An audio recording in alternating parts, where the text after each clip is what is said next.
The Screaming Room. It was a cold December evening in the small town of Elmwood, Ohio. The air carried an unusual chill even for this time of year. Families were gathered around their fireplaces, unaware of the events unfolding just outside the city limits. Before we begin, tell me, where are you listening from, and what time is it there? James Carter, a 35-year-old mechanic, lived alone in a century-old farmhouse on the outskirts of town. His wife had passed away 5 years earlier, leaving him to care for their property by himself.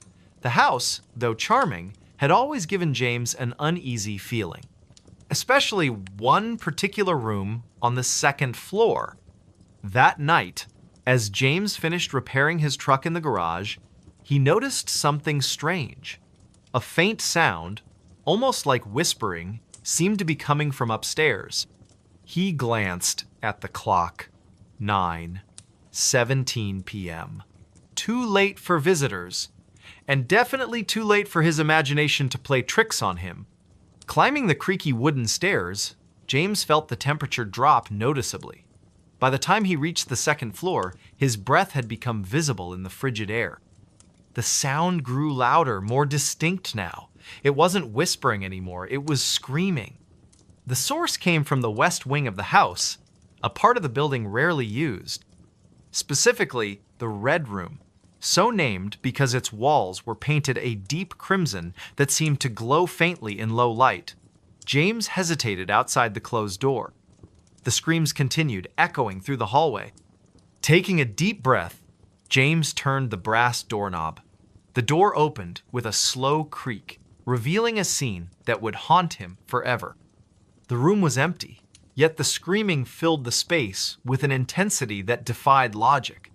James's heart pounded as he stepped inside. The wallpaper, faded but still recognizable as Victorian floral patterns, seemed to shift and move in the dim light. Shadows danced across the walls, though no source of movement could be seen. The temperature dropped further, causing James to shiver uncontrollably. He checked his watch. 9:23 p.m. Time seemed to stretch and warp within the confines of the room. The screams changed pitch, becoming more desperate, more human-like. Yet there was no one there, just the empty space and the overwhelming sense of dread. James remembered hearing stories about the previous owners of the house, a family who had lived there in the early 1900s. Rumors spoke of mysterious disappearances and unexplained deaths, but these were just tales, weren't they? Urban legends meant to entertain rather than terrify. As he stood frozen in the center of the room, the screams began to form words. At first, they were indistinct, jumbled sounds, but gradually, they became clearer. "Help me! Get out! They're coming!" Each phrase sent a new wave of fear through James's body. His phone, left charging downstairs, buzzed with a text message from his friend Mark. "Hey, you still up?" the message read. James considered responding, but the phone remained safely downstairs while he was trapped in this nightmare. The buzzing stopped as quickly as it started. The clock on the wall ticked loudly, each second stretching into eternity. 9:28 p.m. The room's atmosphere shifted again, becoming heavier, more oppressive. James's breathing quickened as he realized the screaming had stopped. Complete silence filled the space, more terrifying than the noise had been. Suddenly, the lights flickered. Not the overhead bulb, which had long since burned out, but the very air itself seemed to shimmer and pulse with an otherworldly energy. Shadows detached themselves from the walls, taking on forms that defied description, shapes that twisted and writhed in ways that shouldn't be possible. James backed toward the door, his movements slow and deliberate, every fiber of his being screamed at him to run, but his legs refused to cooperate. The temperature continued to plummet, frost forming on the window panes despite the lack of cold air entering the room.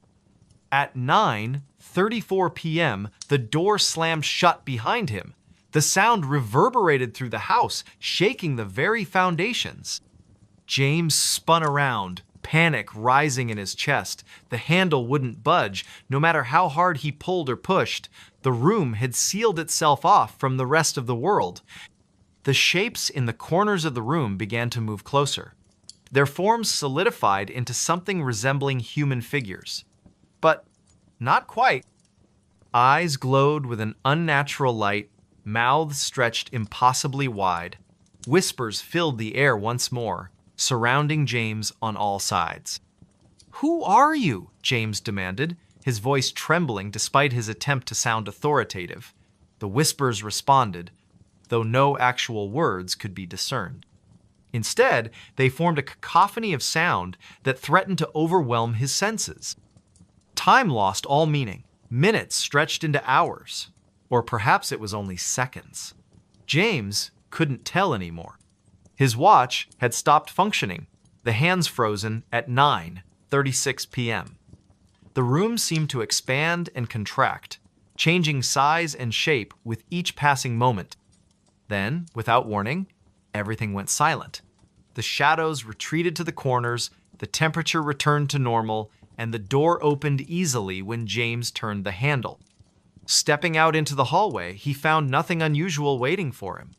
The rest of the house remained calm and quiet. But the experience had changed James. He couldn't sleep in that house anymore. Within a week, he had sold the property and moved to another state. To this day, the current owners refuse to enter the red room. They've boarded it up, sealing it off from the rest of the house. Sometimes, late at night, people walking past the old farmhouse claim to hear screams coming from within, though no one dares to investigate. The legend of the screaming room lives on, whispered among the residents of Elmwood. A reminder that some places are best left undisturbed. The story ends where it began, with a cold December evening in Ohio. But now, whenever someone hears an unexpected sound in the night, they think twice before investigating. Because sometimes, the truth is far more terrifying than any urban legend. Pause here for reflection. Let the weight of the tale settle in the listener's mind. The final word lingers in the air, fading slowly into silence. He wasn't on the guest list.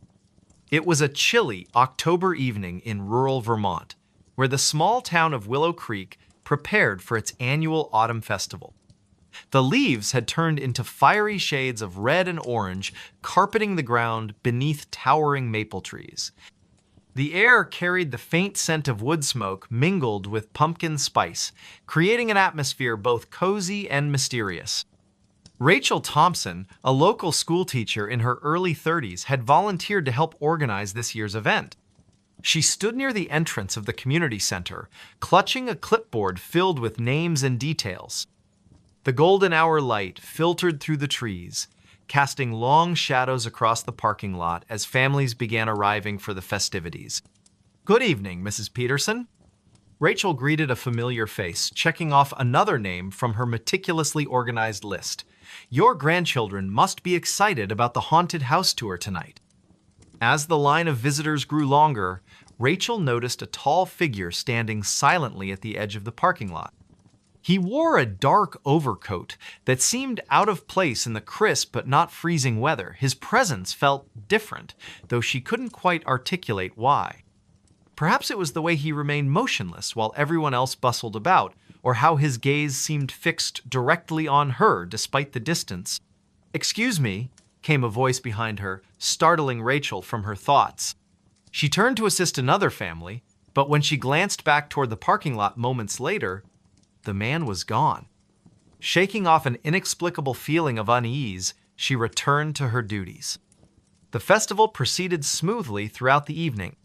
Children laughed as they navigated the hay maze, couples strolled hand in hand through the pumpkin patch, and elderly residents shared stories around the bonfire.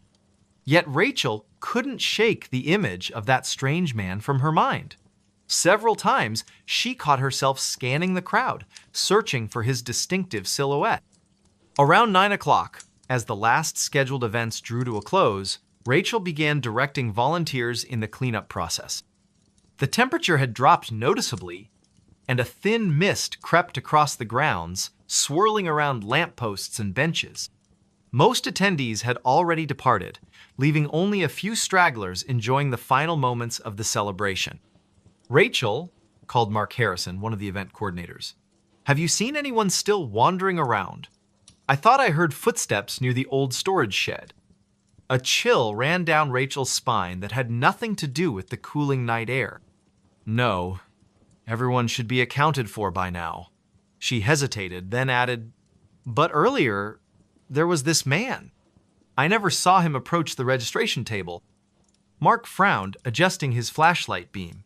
That's odd. Let's do a quick sweep of the area before we lock up. Better safe than sorry. They split up to cover more ground, agreeing to meet back at the main entrance in 15 minutes. As Rachel made her way past the deserted food stalls and silent game booths, she couldn't help but notice how different everything looked under the dim security lights. Shadows danced eerily along the building's walls, and every rustle of leaves sounded like approaching footsteps. Suddenly, she froze. There, near the edge of the woods, stood the man in the dark overcoat again. This time, he wasn't merely observing, he was watching her intently, his expression unreadable in the poor lighting. Her heart pounded against her ribcage as she tried to recall if she'd ever seen him before in town, but something about him felt wrong. "Hello?" she called out tentatively, taking a cautious step forward. "Can I help you with something?" Instead of responding, the man tilted his head slightly, almost like a curious animal studying its surroundings. Then, without warning, he turned and disappeared into the tree line. Rachel's breath caught in her throat. She knew she should alert Mark immediately, but curiosity propelled her forward instead. Maybe she could catch up to him and ask what he wanted.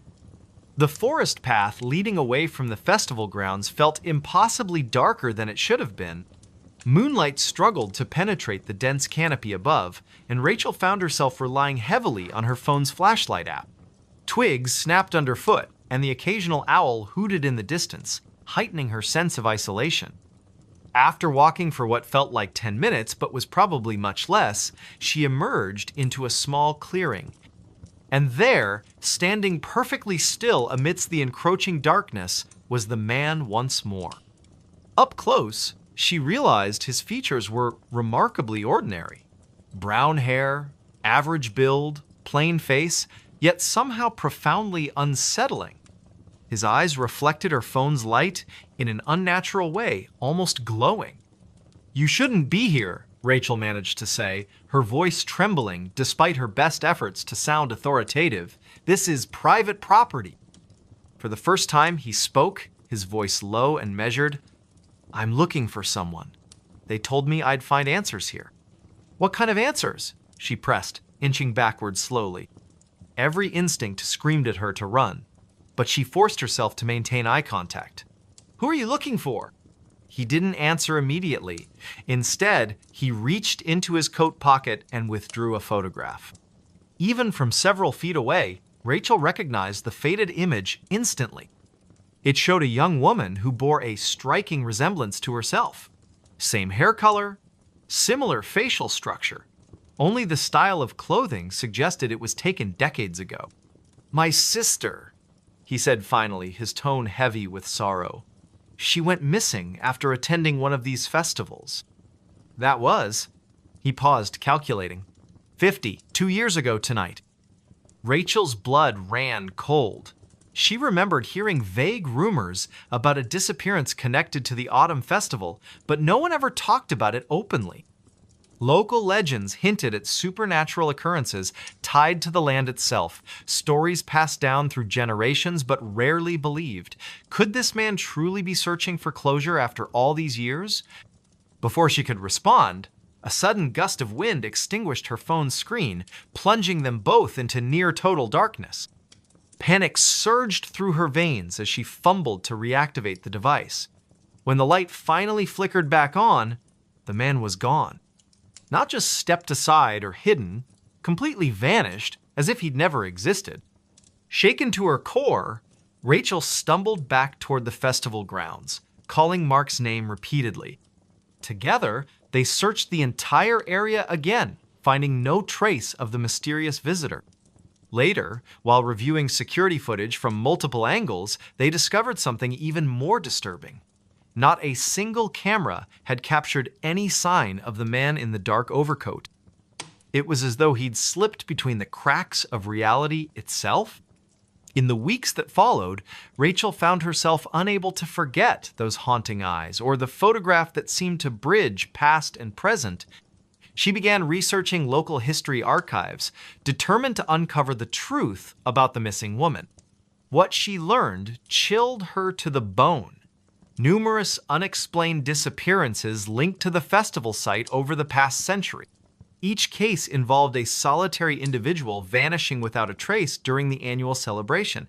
None were ever solved.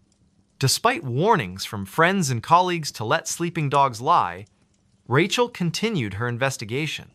Something about the man's desperate search resonated deeply within her. Perhaps it was survivor's guilt, or maybe a subconscious recognition of shared pain. Whatever the reason, she felt compelled to seek answers, no matter where the trail might lead. One moonless night, armed with flashlights and determination, Rachel and Mark ventured back to the clearing where she'd last seen the stranger. The air felt heavier than usual, charged with an almost electric tension. Leaves whispered secrets as they crunched underfoot, and shadows danced unpredictably despite the steady beams of their lights. "Do you really think we'll find anything?" Mark asked skeptically, though his grip on the flashlight betrayed underlying nerves. "This whole situation feels off." "I don't know," Rachel admitted softly, scanning the perimeter for any signs of disturbance. "But I can't shake the feeling that we're missing something important, something right under our noses." They spent nearly an hour combing the area, finding nothing but ancient tree roots and scattered stones. Just as frustration began to set in, Mark spotted something glinting faintly among the foliage. Kneeling down, he unearthed a tarnished silver locket half buried in the dirt. Inside lay two tiny photographs, one of the woman from the original picture, smiling brightly, and another of a younger version of the man in the dark overcoat, his arms slung casually around her shoulders. "Oh my God," Rachel breathed, tears pricking at the corners of her eyes. "This has to belong to her, to his sister." Without warning, the temperature plummeted dramatically, causing both of them to shiver violently. Their flashlights flickered erratically, threatening to die altogether. A deep, resonant hum filled the air, seeming to emanate from the very earth beneath their feet. And then, emerging from the shadows like a specter materializing from smoke, stood the man once more. His expression hadn't changed, but his presence felt different somehow, more solid yet simultaneously ethereal. He extended a hand toward Rachel, palm upturned expectantly. In that moment, she understood what he wanted, needed from her. Placing the locket gently into his grasp, she whispered, "I'm so sorry. We'll keep looking. I promise." For the first time since their encounter, emotion flickered across his face, gratitude mixed with profound sadness. Slowly, deliberately, he closed his fingers around the precious keepsake. As he did so, his form began to dissolve, fading away like morning mist beneath the rising sun. Within seconds, he was gone, leaving behind only silence and the lingering scent of autumn leaves. Back in Willow Creek, Rachel dedicated herself to preserving the memory of those lost souls whose stories had been forgotten by time. She worked tirelessly to ensure proper memorials were established and historical records updated accurately. Though she never encountered the man in the dark overcoat again, she often sensed his presence during quiet moments, a gentle reminder that some mysteries transcend human understanding, existing beyond the veil of our everyday lives. Every October, as the festival preparations begin anew, Rachel finds herself drawn to that secluded clearing deep within the woods. There, surrounded by whispering trees and dancing shadows, she leaves fresh flowers and a handwritten note promising continued vigilance. Because sometimes, justice isn't about solving a case or finding definitive answers. Sometimes, it's about honoring the memories of those who came before us, ensuring their voices aren't silenced forever by the passage of time. And perhaps, just perhaps, somewhere beyond our comprehension, a brother and sister are finally reunited, free from the burdens of unanswered questions and unresolved grief. Their spirits rest peacefully now, knowing that someone cared enough to remember. Voices in the cornfield, a haunting tale. It was a quiet, humid evening in late September when Emma first heard the whispers. The sun had just dipped below the horizon, casting long shadows across the endless rows of cornfields that surrounded her small town of Millbrook, Illinois. The air was thick with the scent of damp earth and drying leaves, and a gentle breeze rustled through the towering stalks. She had always found the fields comforting during the day, their golden waves stretching as far as the eye could see. But at night, they felt different, oppressive, as if the darkness between the rows hid secrets too terrible to be spoken aloud. Emma stood on the edge of the field, hesitating for a moment before stepping forward. Her boots crunched softly against the dry soil beneath her feet. It was almost 8 o'clock, and she should have been home by now, but something had drawn her here, nagging curiosity she couldn't quite explain. Earlier that afternoon, while walking back from the general store, she'd overheard an old man muttering about strange voices coming from the cornfield. He claimed he'd heard them every night for weeks, soft murmurs carried on the wind like ghostly echoes. Most people dismissed his words as nonsense, attributing it to his age or perhaps too many years spent working under the scorching sun. But Emma couldn't shake the feeling that there might be truth to what he said. The moon hung low in the sky, its pale light filtering weakly through the dense canopy above. Shadows danced around her, shifting unpredictably as though alive. She took another cautious step deeper into the field, her heart pounding in her chest. "Hello?" she called out tentatively, her voice barely audible even to herself. Silence greeted her, save for the faint rustling of leaves overhead. She exhaled slowly, trying to calm her nerves. Maybe this was all just her imagination playing tricks on her after hearing the old man's story. But then, faintly, she heard it all whisper. Barely more than a breath, yet unmistakable. It seemed to come from everywhere and nowhere all at once, weaving through the rows of corn like a phantom thread. Emma froze, her pulse quickening. "Who's there?" she demanded, her voice firmer this time, though laced with unease. Again, the whisper came, louder now, closer. She turned sharply, scanning the darkened rows around her, but saw nothing except the endless maze of stalks swaying gently in the breeze. "Leave me alone!" she shouted, panic beginning to creep into her tone. The whispers grew louder still, overlapping each other until they formed a cacophony of unintelligible murmurs. They weren't human voices, not entirely. There was something wrong about them, something unnatural. A chill ran down her spine as she realized she wasn't alone. Something or someone was watching her from within the shadows. She stumbled backward, her foot catching on a root hidden beneath the dirt. With a startled cry, she fell hard onto the ground, pain shooting up her arm as she landed awkwardly. For a moment, everything went silent again. Too silent. Even the rustling of the leaves seemed to fade away, leaving only the sound of her own ragged breathing. Then, without warning, a figure emerged from the darkness. It was tall, impossibly so, its silhouette blending seamlessly with the surrounding stalks. Its facif, it could even be called, that was obscured by a tangle of vines and dried husks, giving it the appearance of some grotesque scarecrow brought to life. Yet it moved with purpose, taking deliberate steps toward her. Emma scrambled to her feet, her mind screaming at her to run, but her legs refused to obey. She was rooted to the spot, paralyzed by fear. "You shouldn't have come here," the figure rasped, its voice a guttural blend of multiple tones layered atop one another. It sounded neither male nor female, neither young nor old, just wrong. "This place doesn't belong to you." "What do you want?" Emma managed to choke out, tears streaming down her face. She wanted to look away, to close her eyes and pretend none of this was real, but she couldn't. The figure's gaze held her captive, piercing through her very soul.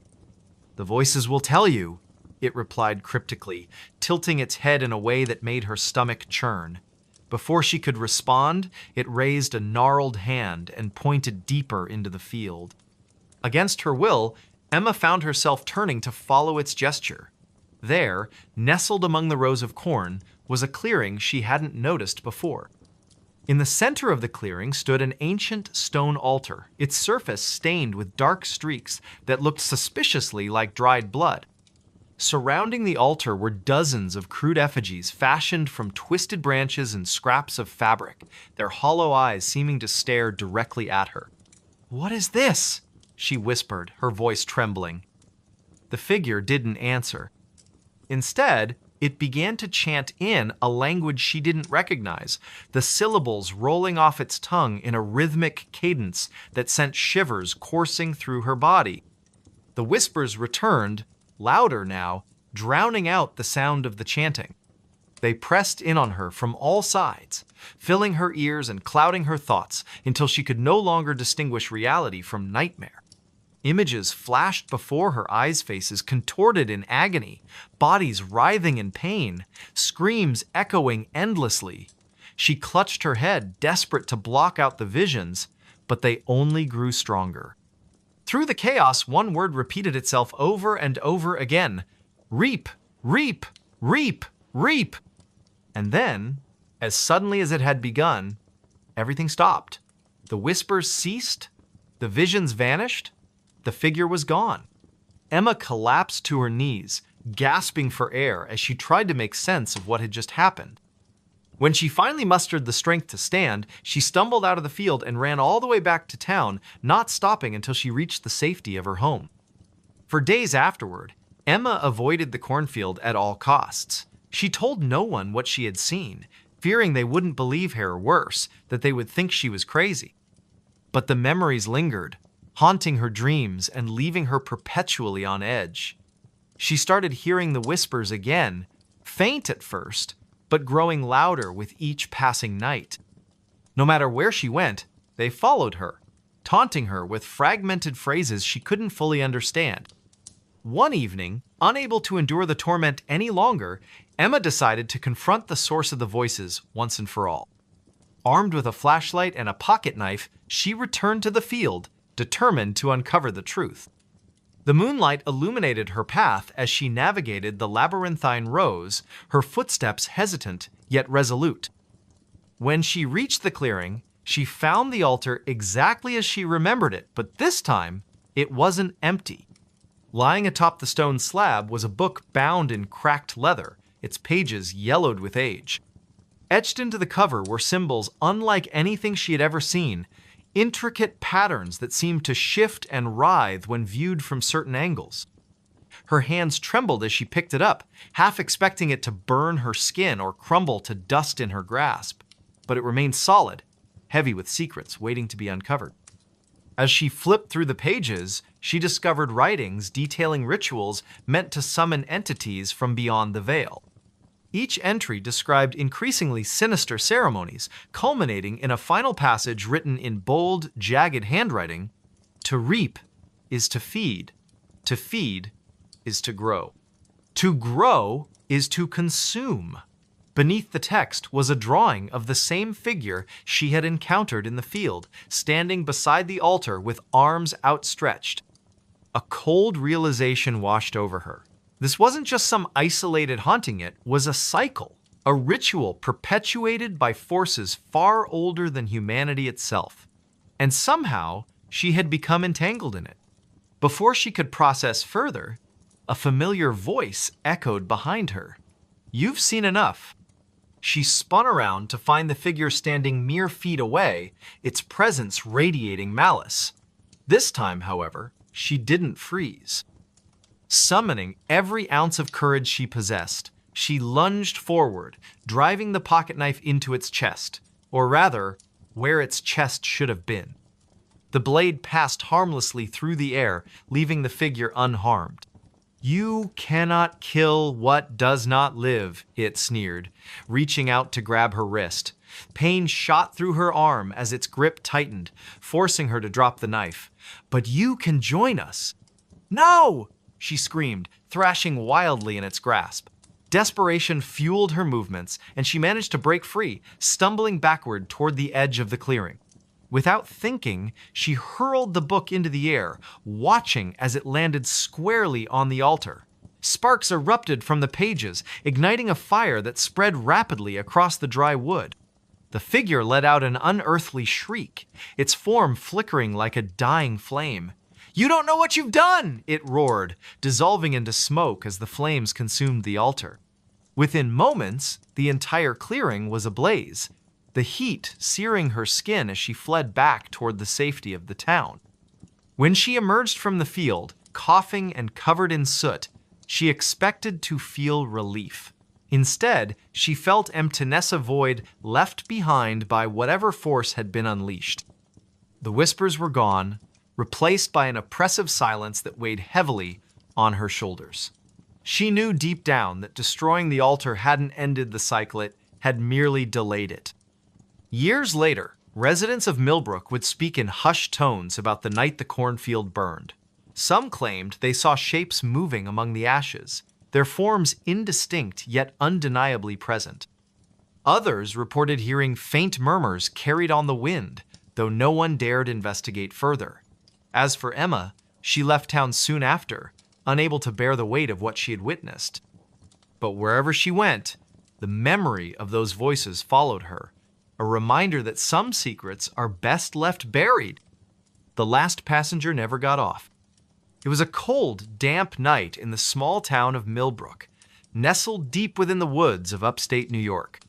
The air carried an eerie stillness, broken only by the faint rustling of leaves and the distant hum of crickets.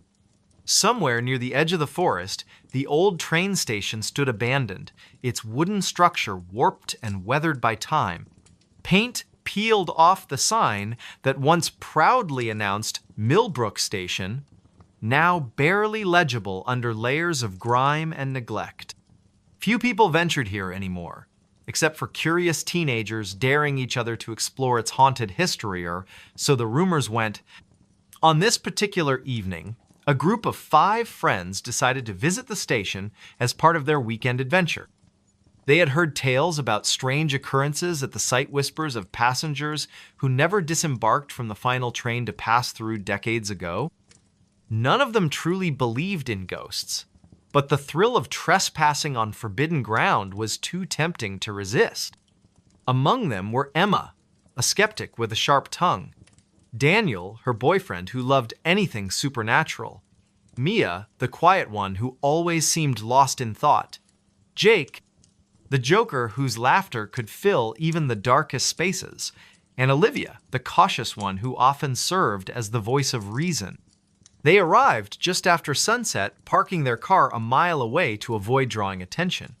The walk to the station felt longer than expected, the path illuminated only by the dim glow of their flashlights.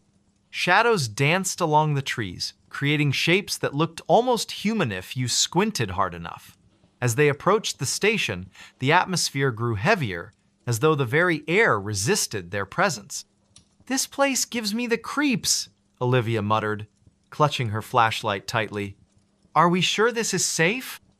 "Oh, come on," Daniel replied, his tone teasing yet reassuring. "What's the worst that could happen? A ghost shows up and asks us to leave?" He chuckled nervously, though no one else joined in. Emma rolled her eyes. "Let's just get this over with. I want to see what all the fuss is about." Inside the station, the floorboards creaked beneath their feet, protesting every step they took. Dust coated every surface, and the scent of mildew filled the air. Graffiti covered the walls, crude messages scrawled by those who sought to leave their mark on the forgotten building. But something else caught their attention, a series of faded photographs pinned to a bulletin board near the ticket counter. Most were black and white images of smiling families, boarding trains, snapshots of happier times. However, one photo stood out among the rest. It depicted a lone figure standing on the platform, face obscured by shadows despite the bright sunlight behind them. "Who do you think that is?" Mia asked softly, pointing to the mysterious figure. No one answered immediately. Instead, they stared at the image, feeling an inexplicable chill run down their spines. Jake broke the silence with a forced laugh. Probably just some weirdo who didn't want to smile for the camera. But his attempt at humor did little to ease the tension. The longer they lingered, the more unsettling the station became. Strange noises echoed through the empty hall-soft footsteps, faint whispers, the occasional groan of metal shifting somewhere unseen. At first, they dismissed these sounds as tricks of the mind, products of their overactive imaginations fueled by fear. Yet as the minutes passed, the disturbances grew louder, more distinct. "Did you hear that?" Olivia whispered, her voice trembling. She pointed toward a set of double doors leading to the tracks outside. Everyone froze, listening intently. Sure enough, there it was again, a low, rhythmic clanging, like the sound of a bell being struck repeatedly. "That's not coming from inside," Daniel said, frowning. "It's coming from the platform." Against better judgment, they followed the noise, stepping cautiously onto the weathered wooden planks of the platform. The clanging stopped abruptly as they emerged, leaving only the oppressive silence of the night. Their flashlights scanned the area, revealing nothing out of the ordinary. Just empty tracks stretching into the darkness, surrounded by dense woods. Then, without warning, the lights flickered. Not the natural kind caused by faulty wiring or stormy skies, but a deliberate pulsing, as if the station itself were alive and breathing. Each flicker cast distorted shadows across the platform, making it impossible to tell whether something or someone was lurking just beyond the reach of their beams. "What the hell is going on?" Emma demanded, her bravado faltering. Before anyone could respond, they heard it. The unmistakable rumble of an approaching train. "But there aren't supposed to be any trains running here," Mia stammered, clutching Daniel's arm. "It must be a freight train or something," Jake suggested weakly, though he sounded far from convinced. The rumbling grew louder, accompanied by the piercing screech of metal grinding against metal. And then, emerging from the darkness, came the train itself. Its headlights cut through the gloom, blinding them momentarily. When their vision adjusted, they realized something was wrong. The train looked ancient, its paint chipped and faded, its windows clouded with grime. It moved impossibly slowly, as though struggling to stay on the tracks. As it drew closer, the group noticed another detail that sent shivers down their spines. Every single window was dark. No passengers sat inside, no conductor waved from the caboose. It was completely empty, or so it seemed. Okay, Olivia said quickly, backing away. "We need to go. Now." "No arguments here," Jake agreed, already heading back toward the station. But before they could retreat, the train came to a halt directly in front of them. The doors slid open with a deafening hiss, revealing the interior bathed in shadow. From within, they heard a soft melodic whisper that seemed to echo in their minds rather than their ears. "Come aboard!" it urged, gentle yet insistent. None of them moved. They stood rooted to the spot, paralyzed by a mix of fear and curiosity. "Don't listen to it," Emma shouted, snapping them out of their trance. "Whatever you do, don't get on that train." Her words seemed to break the spell. One by one, they turned and ran, fleeing back toward the safety of the station. But as they reached the entrance, they realized something was terribly wrong. The building they had entered earlier was gone. In its place stood a vast expanse of wilderness, stretching endlessly in every direction. Panic set in as they frantically searched for a way out, but the forest seemed to shift and change around them, trapping them in an endless maze. Hours passed, or maybe it was only minutes. Time had lost all meaning. Eventually, exhaustion forced them to stop, collapsing onto the damp earth beneath the skeletal branches of towering trees.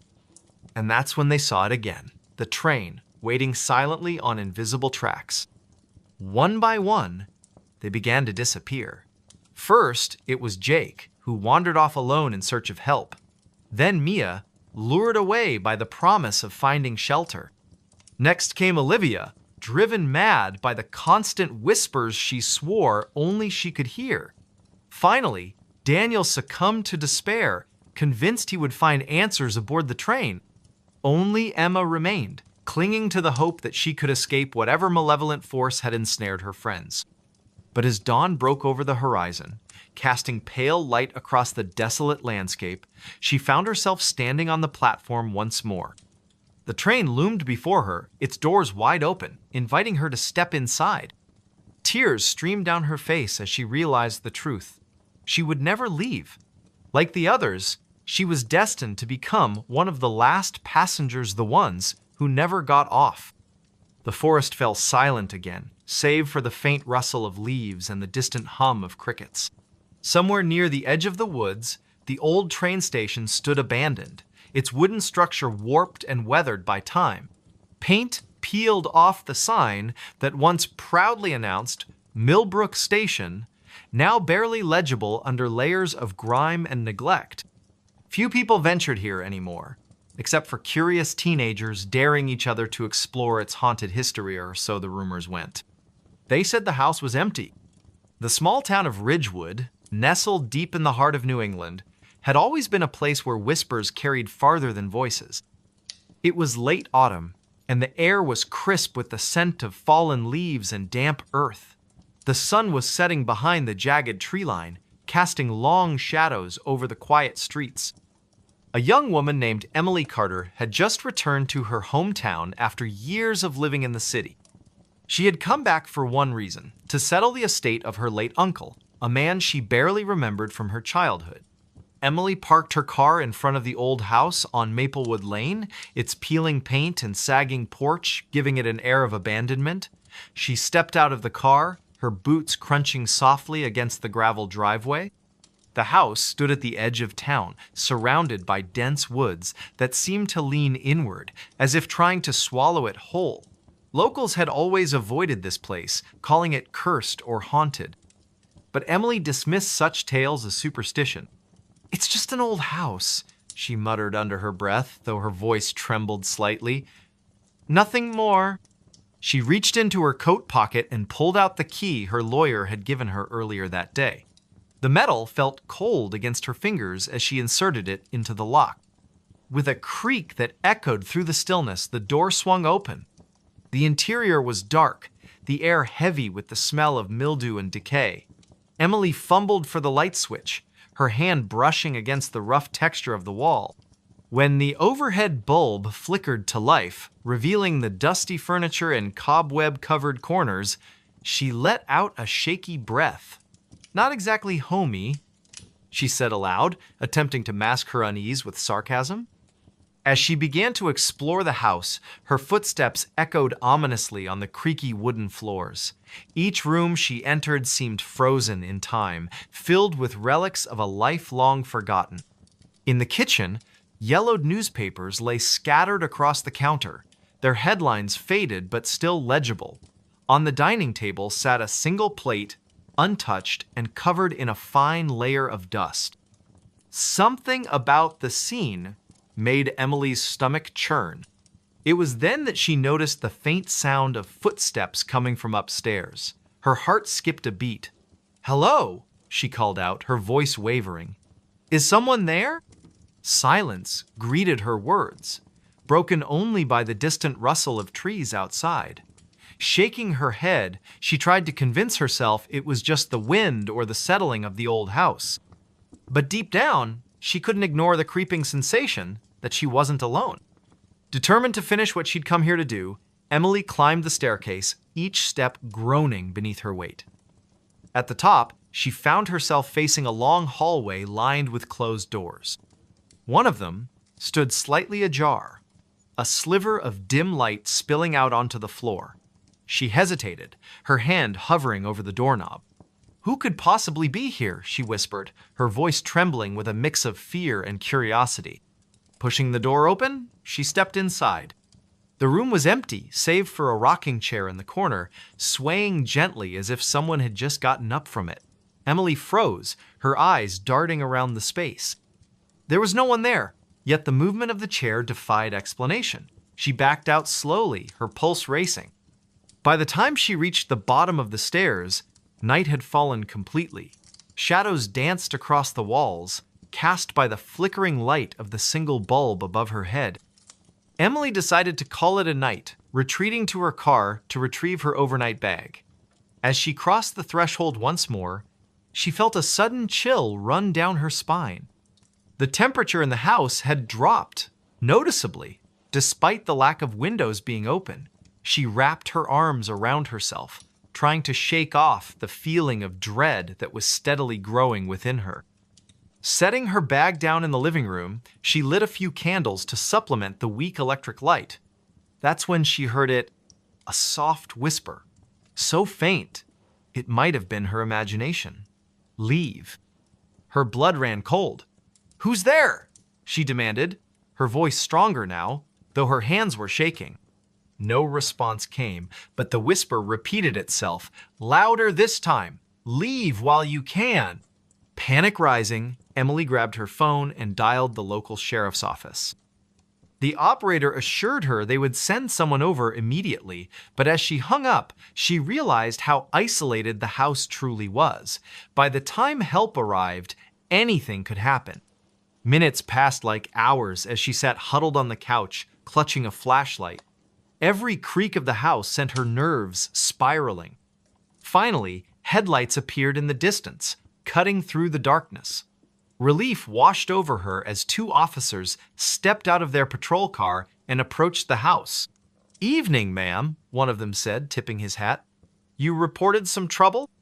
Trying to steady her breathing, Emily explained everything: the footsteps, the rocking chair, the whispers. The officers exchanged skeptical glances but agreed to take a look around. They searched every room, shining their flashlights into every shadowy corner. "Seems clear to me," the taller officer said finally, scratching his chin. "Old houses like this tend to make noises. Probably nothing to worry about." "But I know what I heard," Emily insisted, frustration creeping into her tone. "We'll keep an eye on things tonight," the other officer promised, though his expression suggested he didn't believe her. "If anything else happens, give us a call." With little choice but to accept their assessment, Emily watched them leave, the sound of their car fading into the distance. Alone again, she locked the door and barricaded it with a chair, hoping to feel safer. But sleep eluded her, and the night stretched on endlessly. Sometime after midnight, the whispers returned, louder and more insistent. "You shouldn't have come back." This time, Emily saw something move in the corner of her vision. Whirling around, she caught a glimpse of a figure standing in the doorway before it vanished. Her scream pierced the silence, echoing through the house like a banshee's wail. Desperate, she grabbed her car keys and bolted for the door, not caring about leaving her belongings behind. The cool night air hit her face as she stumbled toward her car, tears streaming down her cheeks. Back in town, she checked into a motel, unable to stop shaking. The next morning, she went straight to the library, determined to uncover the truth about the house. After hours of digging through old records and newspaper clippings, she discovered something chilling. Decades ago, a family had lived in the house: a mother, father, and their young daughter. Tragedy struck when the parents died under mysterious circumstances, leaving the child orphaned. Neighbors claimed the girl had gone mad, wandering the woods until she disappeared without a trace. Some believed she had taken her own life. Others whispered of darker forces at play. Armed with this knowledge, Emily returned to the house one final time, accompanied by a priest recommended by the librarian. Together, they performed a blessing ritual, sprinkling holy water and reciting prayers throughout the building. By the end, Emily felt a strange sense of peace settle over the house, as if a weight had been lifted. Though she never fully understood what had happened, Emily left Ridgewood shortly afterward, vowing never to return. The house remained empty, its secrets buried beneath layers of history and myth. Yet, on certain nights, townsfolk swear they can still hear faint whispers carried on the wind, warning those who dare to venture too close. They said the house was empty. Emily often reflected in the years that followed. But sometimes, emptiness is the least of your worries. And so, the legend of the house on Maplewood Lane lived on, a testament to the mysteries that linger in the shadows of small-town America. She answered a phone that wasn't there. It was a quiet, overcast afternoon in the small town of Cedar Ridge, nestled deep within the Appalachian foothills. The sky was a uniform gray, and the air carried a damp chill that seemed to seep through every crack in the old houses lining Elm Street. Emily Carter, a reserved librarian in her late 20s, had just returned from her weekly grocery run. She lived alone in a modest two-story home at the edge of town, its white paint peeling slightly but still charming in its own way.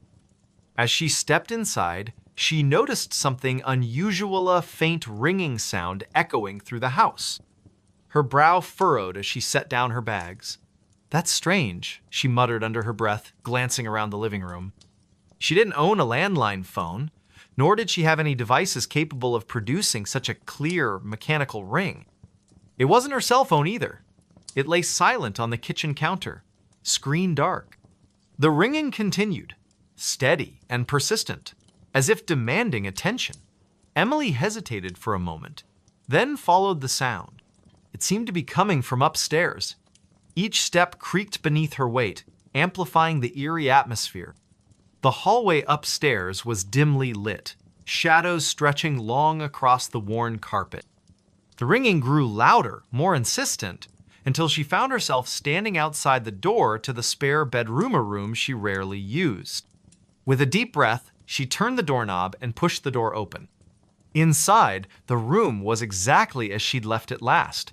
Dusty furniture draped with old sheets, a single window letting in muted light.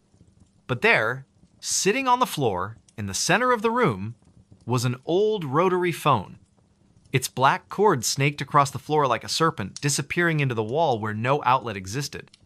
Emily froze, her heart pounding in her chest. This phone hadn't been there before, she was certain of it. Yet here it sat, ringing insistently, almost tauntingly.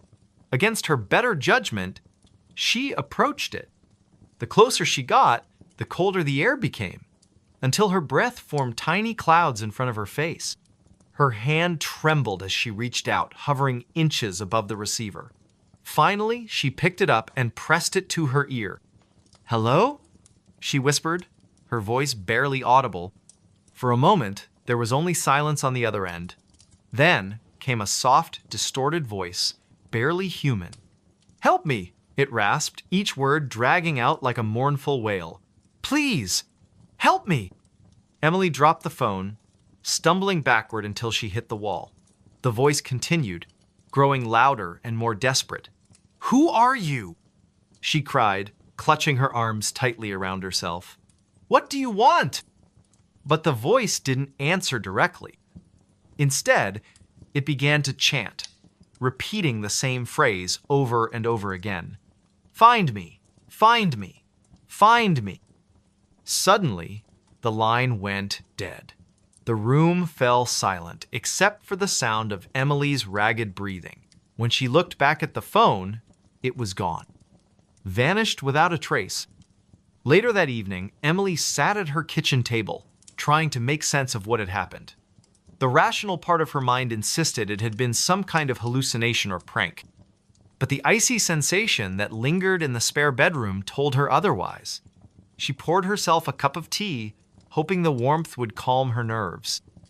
Outside, the wind howled through the trees, rattling the windows and adding to her unease. Unable to shake the memory of the voice, she decided to investigate further. She pulled out her laptop and began searching local archives, looking for anything unusual tied to her house or the surrounding area. After hours of digging, she stumbled upon an article from decades ago. It described the disappearance of a young woman named Clara Bennett, who had vanished without a trace one stormy night. According to the report, Clara had been seen arguing with someone near the edge of the woods behind what was now Emily's property. No body was ever found, and the case remained unsolved. A chill ran down Emily's spine as she read the details. Could the voice belong to Clara? And if so, why had it chosen her to hear its plea? The next day, Emily visited the town library, hoping to learn more about Clara's life. The librarian, an elderly woman named Mrs. Percentive. Hargrove recognized the name immediately. "Oh, yes, poor Clara," she said with a sad shake of her head. "Such a sweet girl. Always helping others. Some say she angered the wrong person, while others believe." She trailed off, her gaze drifting toward the window. "Believe what?" Emily prompted gently. Mrs. Hargrove lowered her voice, though they were the only ones in the room. "There are stories old ones that speak of spirits trapped between worlds. They say this land holds secrets, echoes of those who can't move on." She paused, studying Emily carefully. "Why are you asking about Clara?" Emily hesitated, unsure how much to reveal. "I think I might have encountered something related to her," she admitted cautiously. "Something unexplainable." Mrs. Hargrove nodded slowly, as if she'd expected this answer all along. "If you're meant to help her, you'll know what to do. Just be careful, dear. Not everything that calls for help deserves it." That night, Emily returned home, feeling both intrigued and deeply unsettled. As she climbed the stairs to bed, she couldn't shake the feeling that she was being watched. Every shadow seemed to shift just out of the corner of her eye, and the house felt unnaturally quiet, as if holding its breath. When she reached the landing, she froze. There, once again, was the rotary phone. This time, it sat on the top step, its cord coiled neatly beside it. The sight sent a jolt of fear through her body, but also a strange sense of resolve. She knew she couldn't ignore it anymore. Kneeling down, she picked up the receiver and held it to her ear. "Clara?" she asked tentatively. "Yes," came the reply, softer this time, but unmistakably the same voice. "You hear me. You must find me." "Where are you?" Emily demanded, her voice trembling. "In the woods. Follow the path. Look for the tree with the red ribbon." Before Emily could ask more questions, the line went dead again. The phone disappeared from her hands, leaving her staring at empty space. The following morning, armed with determination and a flashlight, Emily ventured into the dense forest behind her house.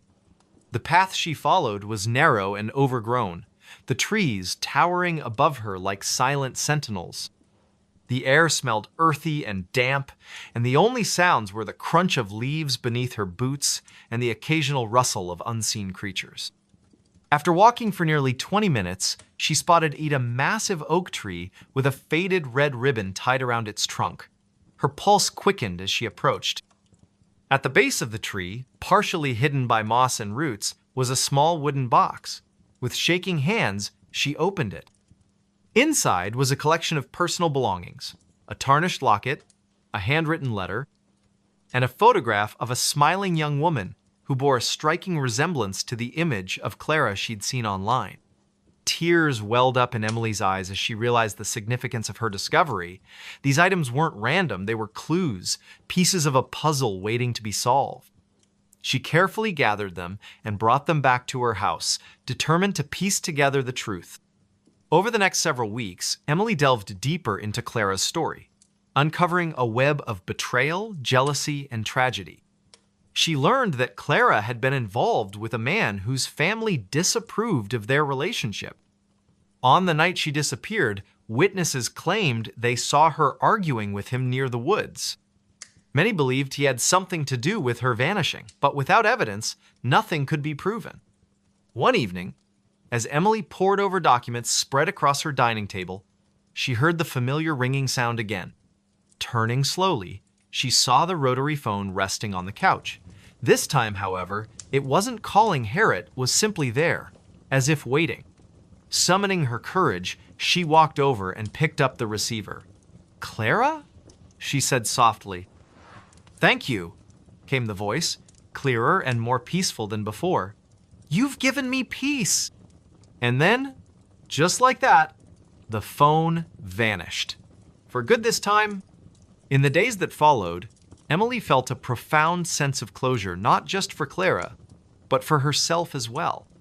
By confronting the unknown, she had faced her own fears and discovered a strength she hadn't known she possessed. Though she never saw or heard from Clara again, she knew the spirit had finally moved on. The people of Cedar Ridge eventually learned of Emily's efforts to uncover the truth about Clara's disappearance. Inspired by her bravery, they erected a memorial in the woods, marking the spot where the oak tree stood. It served as a reminder that even the most haunting mysteries could be laid to rest with compassion and perseverance. As for Emily, she continued her quiet life, forever changed by the experience. Sometimes, when the wind blew just right, she thought she could hear a faint whisper of gratitude carried through the trees. A reminder that sometimes, answering a Cleven one that comes from beyond can change everything. The Man Who Followed Me Home, a chilling encounter. It was a cold, overcast afternoon in late October when Claire first noticed him. She had been walking home from the library in her small suburban town of Crestwood, Illinois, her arms laden with books and her mind preoccupied with thoughts of the upcoming Halloween festivities. The streets were quiet, save for the occasional rustle of leaves skittering across the pavement and the distant hum of traffic from the main road. The air carried the crisp bite of autumn, and she pulled her scarf tighter around her neck as she quickened her pace. She didn't see him at first, not really. It was more of a feeling, an awareness that prickled the back of her neck like the faintest brush of a spider's web. When she finally glanced over her shoulder, there he was, standing at the corner of Maple Street, just far enough away to seem unassuming yet close enough to make her uneasy. He wore a long, dark coat that hung loosely on his frame, its edges flapping slightly in the breeze. His face was obscured by the brim of a wide hat, but she could feel his gaze boring into her, steady and unrelenting. Claire hesitated for a moment, her breath catching in her throat. "Who is he?" she wondered aloud, her voice barely above a whisper. She shook her head, chiding herself for being paranoid. Crestwood wasn't exactly a bustling metropolis, but it was safer, so she had always believed. Still, something about the man made her skin crawl. She turned her attention back to the path ahead, forcing herself to focus on the rhythmic crunch of her boots against the gravel sidewalk. But the feeling didn't go away. If anything, it intensified. Every few minutes, she would glance behind her, only to find him still there, maintaining the same distance as before. He never spoke, never waved, never did anything to acknowledge her presence. And yet, he followed. Step by step, block by block, he stayed just within sight, a shadowy figure trailing her like a ghost tethered to her heels. By the time she reached Birch Avenue, her heart was racing. Her house was only a few blocks away now, but the thought of leading this stranger to her doorstep filled her with dread. She considered crossing the street or ducking into one of the nearby shops, but the latter option felt futile. Most of them had already closed for the evening. Instead, she tightened her grip on her books and forced herself to keep moving, her footsteps quickening with each passing second. "Why is he following me?" she muttered under her breath, her voice trembling with a mix of fear and frustration. She wanted to confront him, to demand answers, but the words caught in her throat. What if he lashed out? What if he wasn't alone? The uncertainty gnawed at her, leaving her paralyzed with indecision. All she could do was walk faster, hoping against hope that he would eventually lose interest and disappear. But he didn't. When she finally turned onto her street, she risked another glance over her shoulder and saw him standing at the far end, his silhouette outlined against the dim glow of the streetlights.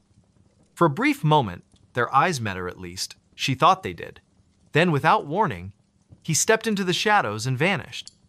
Claire exhaled sharply, relief washing over her in waves. She hurried up the driveway to her house, fumbling with her keys as she unlocked the front door. Once inside, she slammed the door shut and leaned against it, listening intently for any sign of movement outside. The house was silent, save for the soft ticking of the clock in the hallway.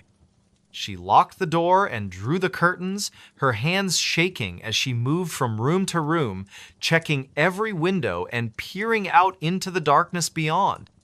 For hours, she sat huddled on the couch, Her phone clutched tightly in her hand. She debated calling the police, but what would she say? That a man had followed her home without saying a word? Without doing anything overtly threatening? They'd probably dismiss her concerns as paranoia, especially since he had disappeared before she could get a good look at him. No, she decided, it was better to wait until morning. Maybe then she could convince herself it had all been a figment of her imagination. The next day, however, proved otherwise. Claire woke to find a single red rose lying on her porch, its petals glistening with dew. At first, she thought it might be a gift from a neighbor or a secret admirer, but the absence of a note or any identifying details left her unsettled. She picked it up cautiously, examining it for clues, but found nothing unusual. Still, the gesture felt wrong too, deliberate, too calculated. As she walked to work later that morning, she couldn't shake the feeling that she was being watched again. Sure enough, when she paused at the intersection of Birch and Elm, she spotted him standing across the street, his posture relaxed, yet unnervingly still. This time, he wasn't wearing the hat, and she got a clearer view of his face. It was gaunt, almost skeletal, with hollow cheeks and sunken eyes that seemed to glint with a strange, otherworldly light. His lips curled into a faint smile as their gazes locked, sending a shiver down her spine.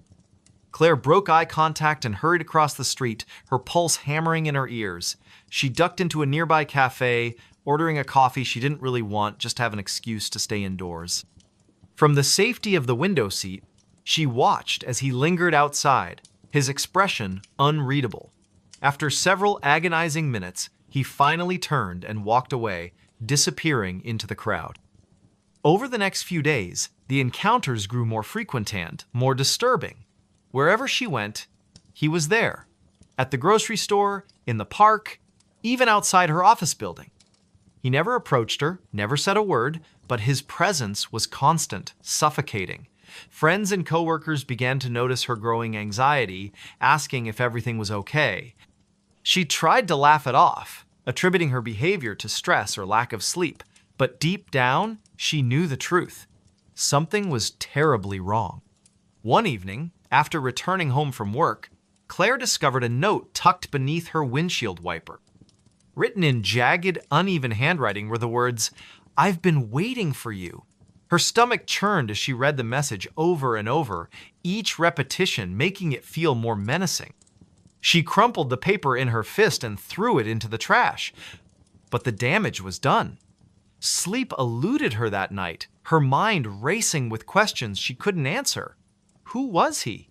What did he want from her? And why wouldn't he leave her alone? Determined to put an end to the torment, Claire decided to take matters into her own hands. She installed extra locks on her doors, set up motion-activated lights around the perimeter of her house, and even bought a can of pepper spray to carry with her at all times. But none of these precautions brought her peace. If anything, they only heightened her sense of vulnerability, reminding her constantly of the danger lurking just beyond her control. One particularly restless night, she heard a soft tapping sound coming from the living room.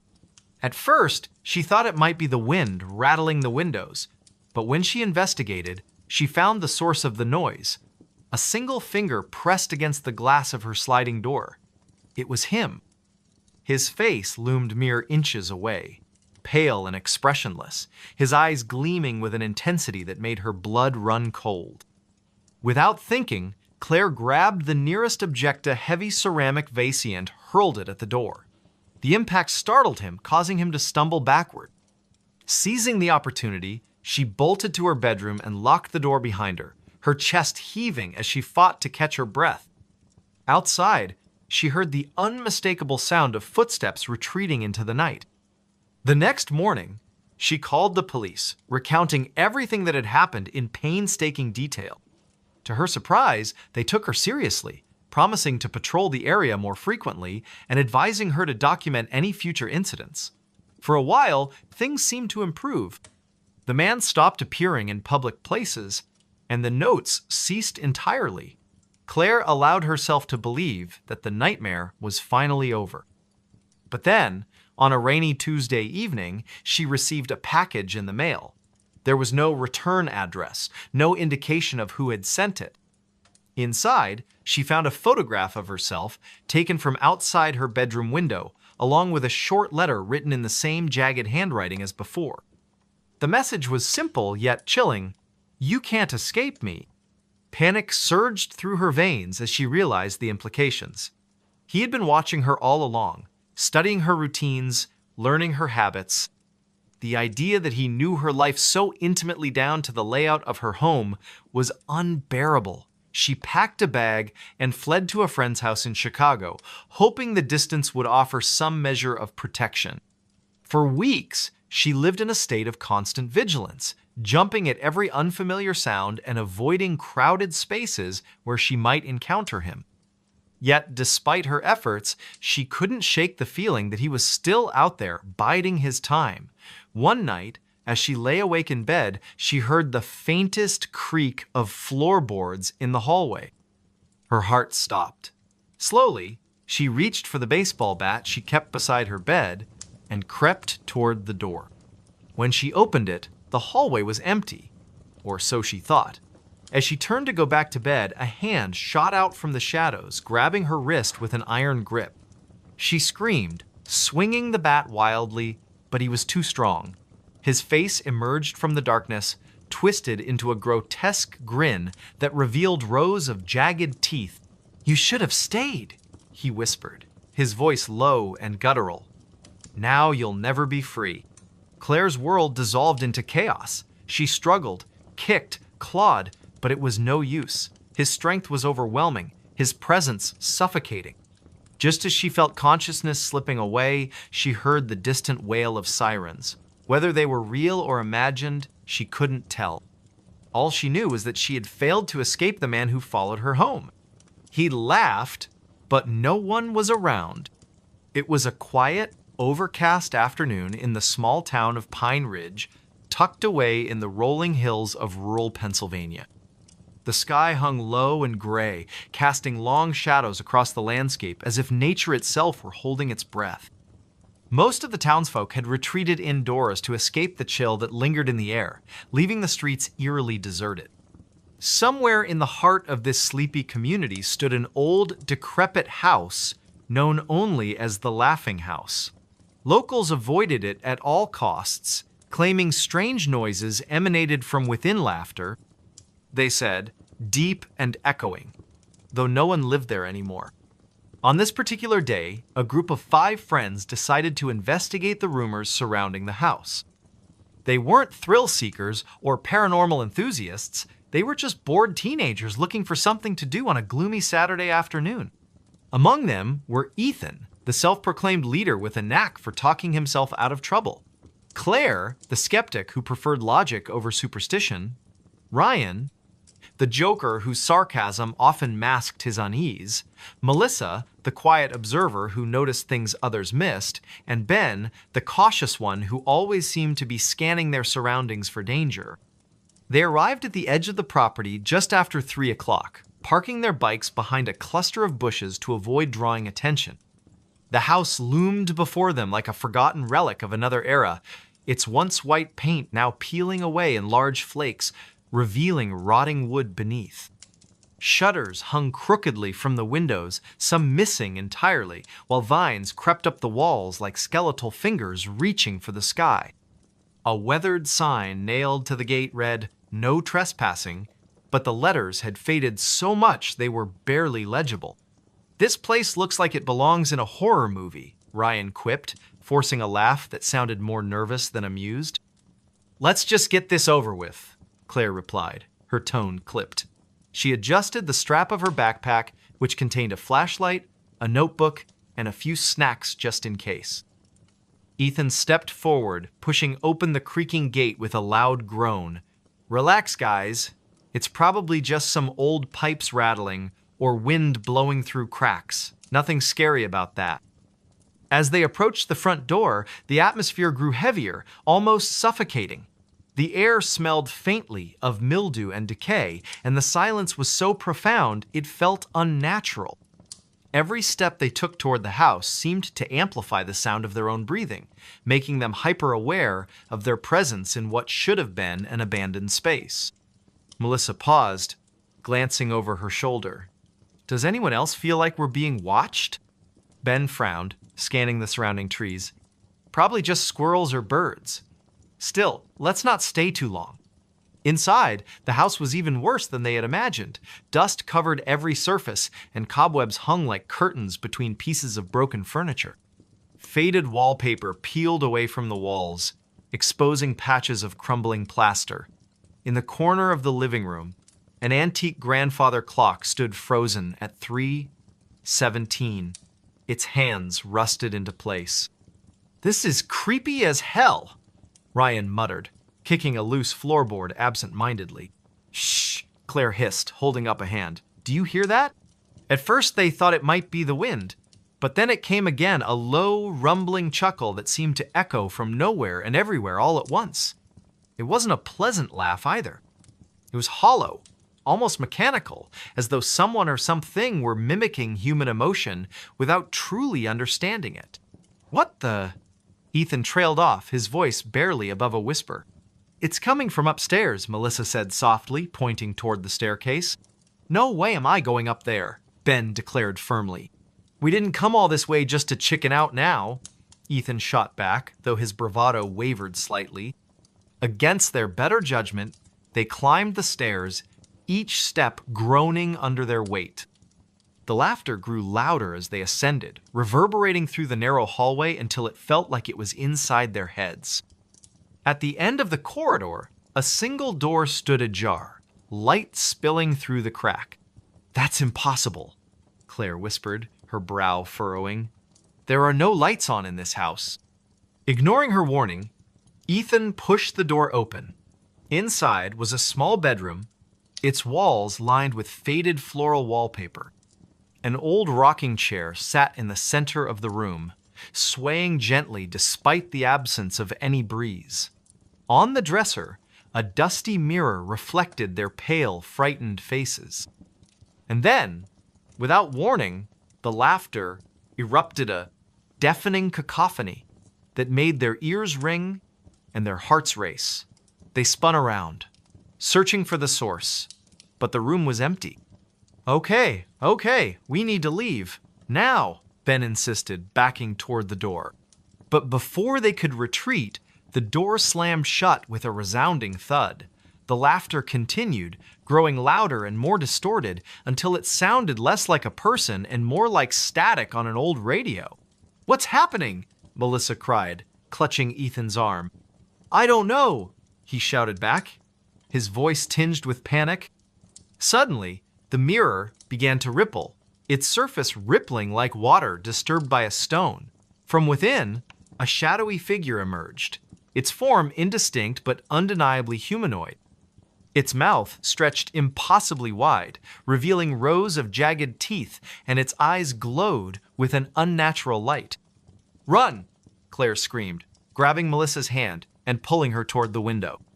One by one, they scrambled out onto the roof, sliding down the sloping tiles and landing awkwardly in the overgrown yard below. Behind them, the house seemed to come alive, its windows pulsing with a sickly yellow light. The laughter followed them, echoing through the trees as they fled into the woods. Hours passed, or maybe it was only minutes. Time had lost all meaning. Eventually, they collapsed near a stream, gasping for breath and trying to make sense of what they had witnessed. "We can't go back," Ben said hoarsely, his face pale. "Not ever." But as dawn broke over the horizon, painting the sky in hues of orange and pink, they realized something was wrong. One by one, they began to vanish. First, it was Ryan, who wandered off in search of help. Then Melissa, lured away by the promise of finding shelter. Next came Claire, driven mad by the constant whispers she swore only she could hear. Finally, Ethan succumbed to despair, convinced he would find answers back at the house.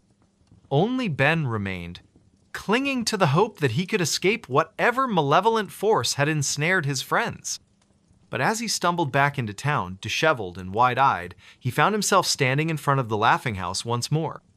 The door creaked open, inviting him inside, and as he stepped across the threshold, he heard the laughter, deep and echoing, though no one was around. The forest fell silent again, save for the faint rustle of leaves and the distant hum of crickets.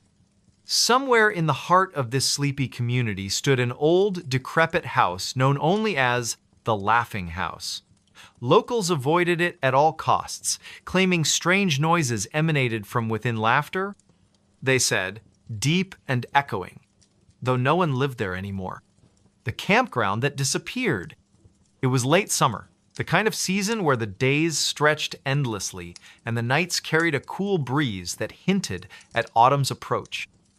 The small town of Pine Ridge, nestled deep within the sprawling forests of the Pacific Northwest, was known for its dense woods, winding rivers, and a history steeped in folklore.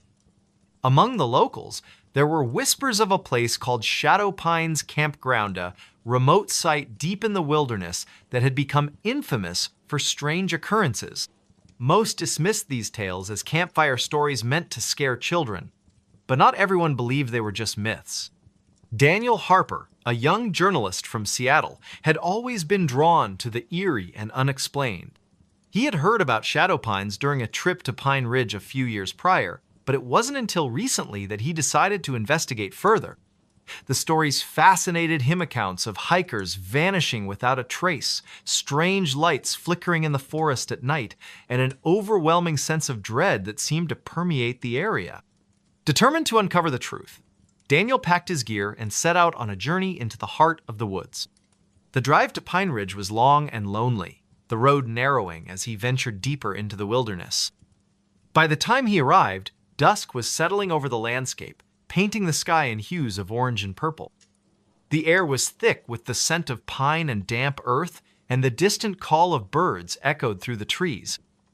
As he checked into a small motel on the edge of town, Daniel couldn't help but notice the wary glances the locals gave him when he mentioned shadow pines. "You sure you want to go up there?" the motel owner asked, his voice low and hesitant. "Folks don't come back from that place."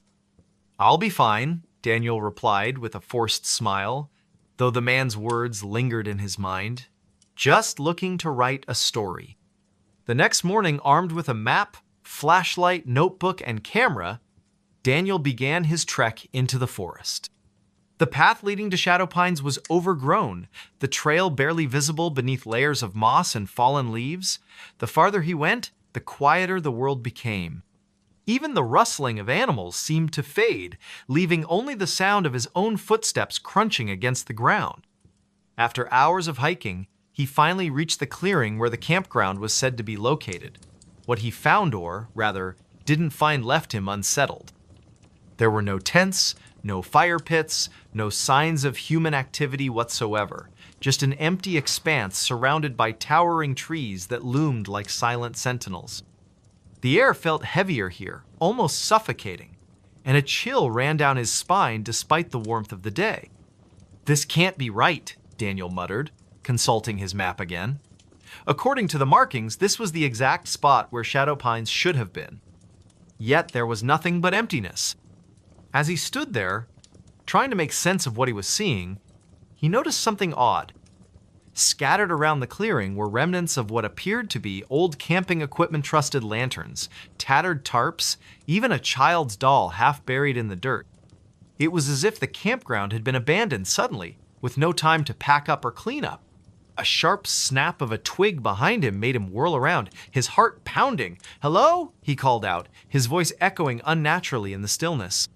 No one answered, but the sensation of being watched grew stronger with each passing second.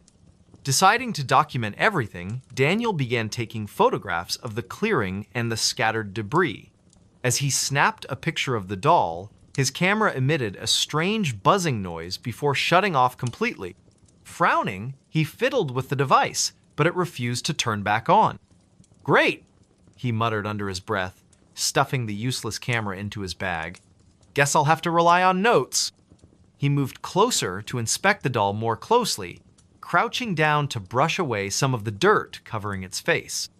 The porcelain features were cracked and weathered, but there was something unsettling about the way its glassy eyes seemed to follow him. A sudden gust of wind swept through the clearing, sending a shiver down his spine. That's when he heard a faint whisper, so soft it could have been the wind. "Leave." Daniel froze, his breath catching in his throat. "Who's there?" he demanded, his voice trembling slightly. The whisper came again, louder this time. "Go now." His instinct screamed at him to run, but curiosity rooted him to the spot. Slowly, he rose to his feet and scanned the surrounding trees, searching for any sign of movement. The forest remained eerily still, yet the feeling of being watched intensified. Determined to get to the bottom of this, Daniel pressed on, venturing deeper into the woods. He followed a narrow trail that seemed to lead away from the clearing, hoping it would take him somewhere area that might provide answers. The light was fading fast, casting long shadows that danced across the forest floor. After what felt like an eternity, he stumbled upon a dilapidated cabin hidden among the trees. Its wooden walls were rotting, and the roof sagged dangerously, but it offered shelter from the growing darkness. Reluctantly, he pushed open the creaky door and stepped inside. The interior was dimly lit by the last rays of sunlight filtering through the cracks in the walls. Dust covered every surface, and the air smelled of decay. In the center of the room stood a rickety table, atop which lay a collection of objects: a journal, a pocket watch, and a bundle of faded photographs. Curiosity getting the better of him, Daniel picked up the journal and began flipping through its pages. The entries were written in shaky handwriting, detailing the experiences of someone who had once stayed at Shadow Pines.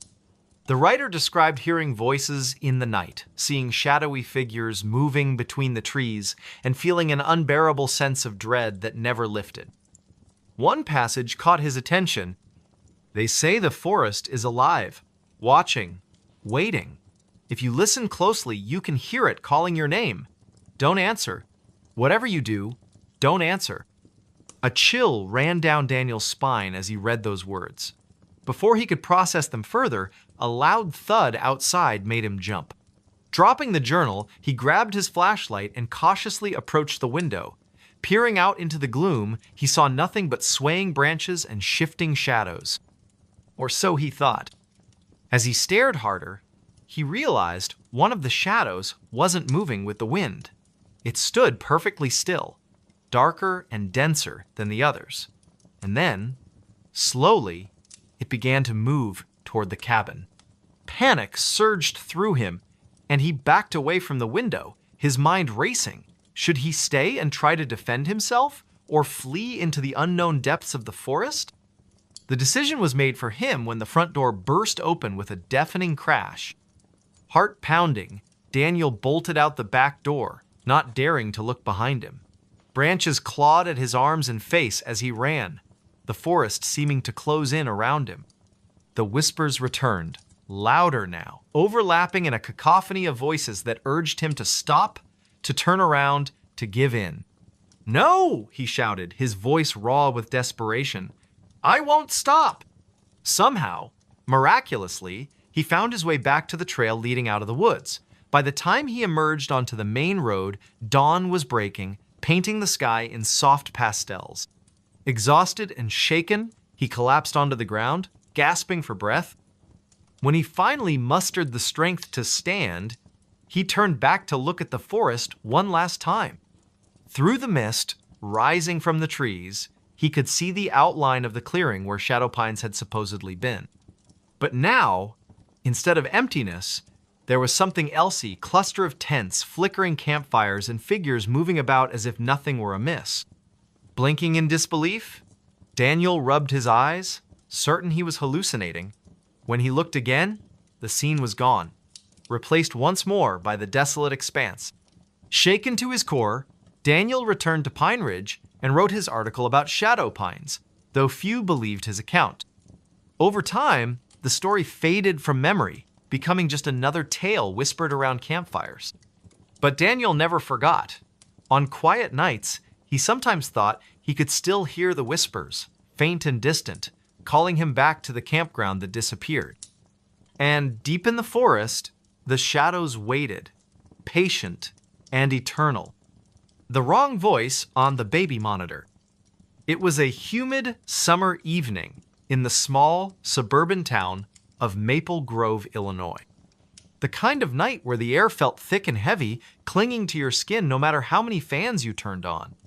Rachel Dawson sat in the living room of her modest two-story home, absently flipping through channels on the television while trying to ignore the faint hum of cicadas outside. Her son, Ethan, just 6 months old, had finally fallen asleep after hours of fussing. She cherished these rare moments of quiet, even if they were fleeting. On the coffee table beside her sat the baby monitor, its green light blinking steadily to indicate it was active. The device was one of those high-tech models with both audio and video capabilities, though Rachel rarely used the video feature unless she needed to check on Ethan during particularly restless nights. Tonight, however, she kept the screen off, relying solely on the sound to reassure herself that all was well upstairs. At first, the only noise coming from the monitor was the soft, rhythmic breathing of her sleeping child. Rachel leaned back into the couch, letting out a sigh of relief as she allowed herself to relax for the first time all day.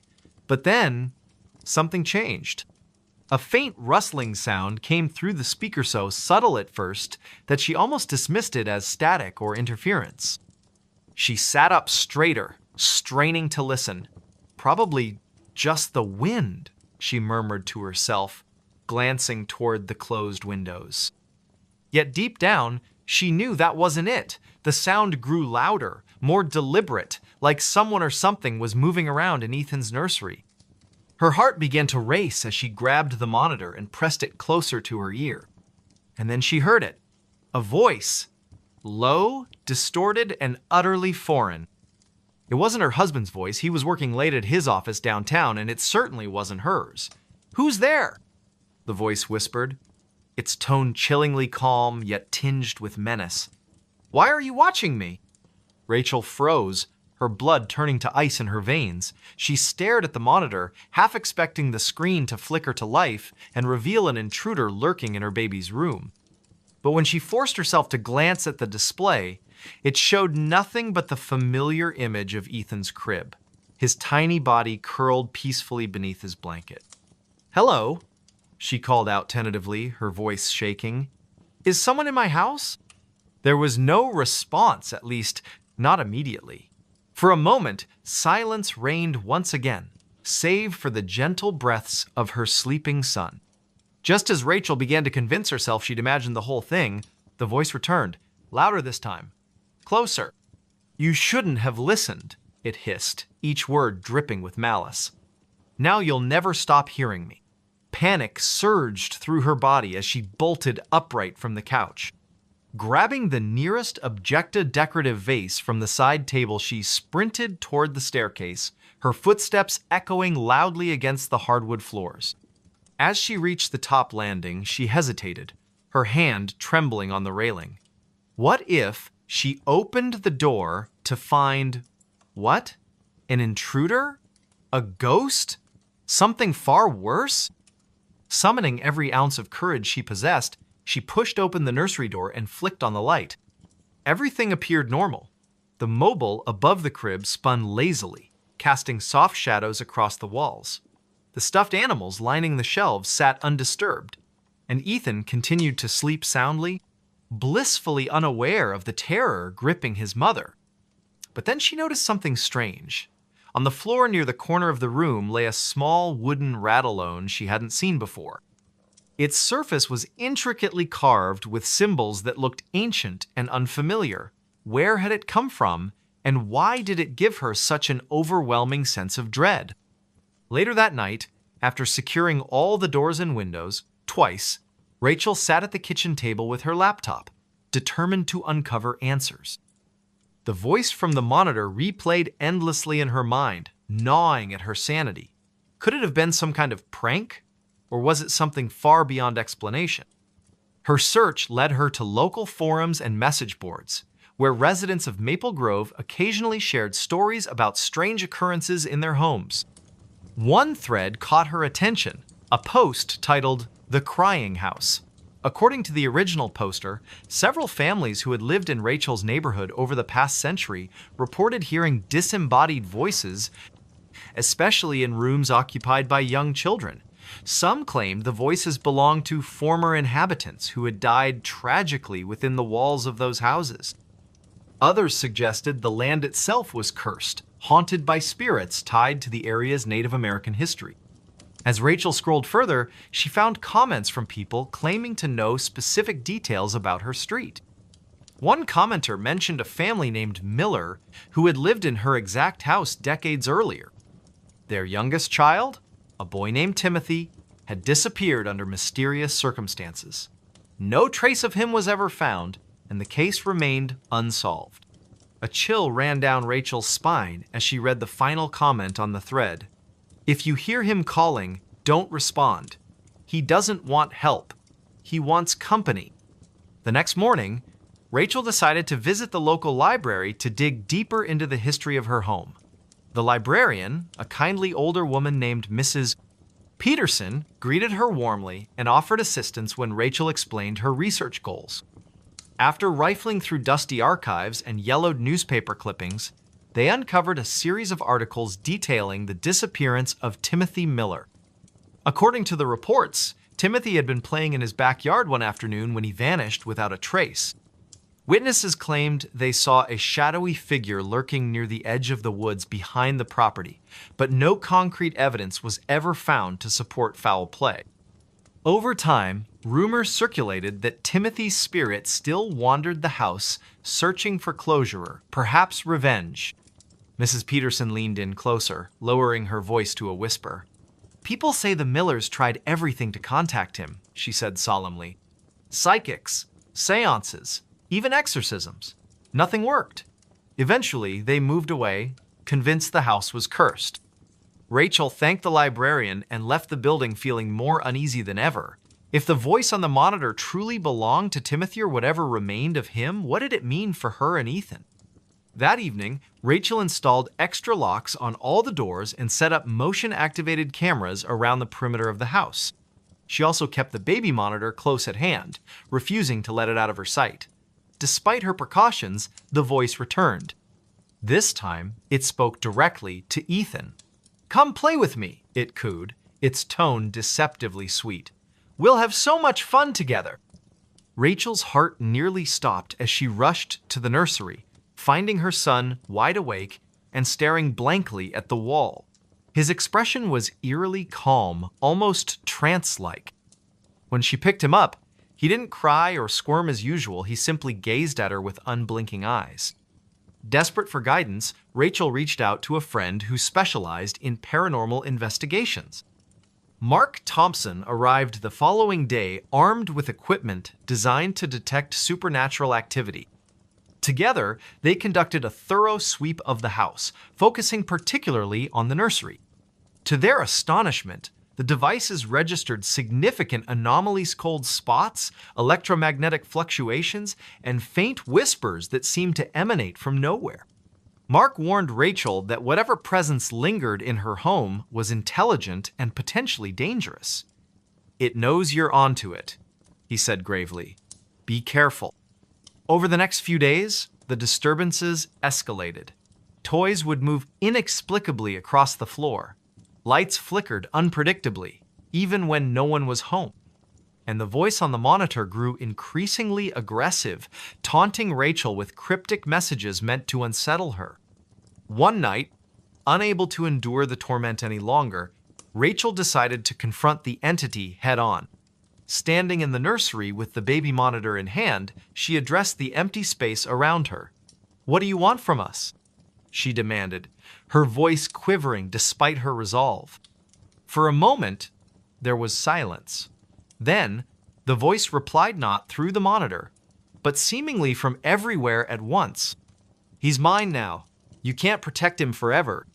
Tears streamed down Rachel's face as she clutched Ethan tightly to her chest. She realized then that staying in the house was no longer an option. Gathering their belongings, she fled with her son to stay with relatives in another state. Though the voice has since fallen silent, Rachel remains haunted by the memory of those nights. Every creak of the floorboards, every whisper of the wind reminds her of the wrong voice on the baby monitorand, the sinister force that sought to claim her child. He smiled from inside the closet, a tale of unrelenting fear. It was a damp, overcast afternoon in late November when Emily moved into her new apartment on the outskirts of Portland, Oregon. The building was old, its brick facade weathered by decades of rain and neglect, but the rent was affordable, and she needed a fresh start after leaving her previous job in Seattle. She had always been drawn to older places, their creaky floors and peeling wallpaper imbued with stories of lives long past. Yet, as she carried the last box through the front door, she couldn't shake the feeling that something about this particular apartment wasn't quite right. The unit itself was Modesta single bedroom, a small kitchenette, and a living room just large enough for her secondhand couch and coffee table. The walls were painted a faded cream color, and the hardwood floors groaned underfoot with every step. Despite the dim lighting filtering through the grimy windows, there was an undeniable charm to the spaceor, so she tried to convince herself. But it was the closet in the bedroom that caught her attention first. It was narrow and shallow, barely big enough to hang more than a few outfits, but something about it seemed off. As she unpacked her belongings, Emily found herself glancing at the closet door repeatedly, her unease growing with each passing hour.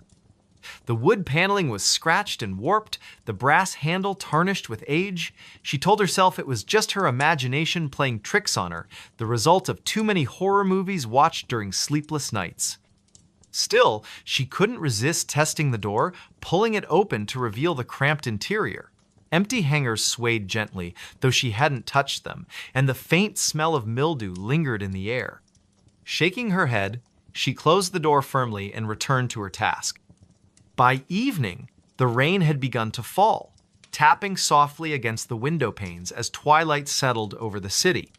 Emily sat cross-legged on the floor, sorting through a box of books and photographs, her mind drifting back to memories of her childhood home in Montana. The rhythmic patter of raindrops lulled her into a sense of calm, and for a moment, she almost forgot about the nagging discomfort the closet had stirred earlier. Almost.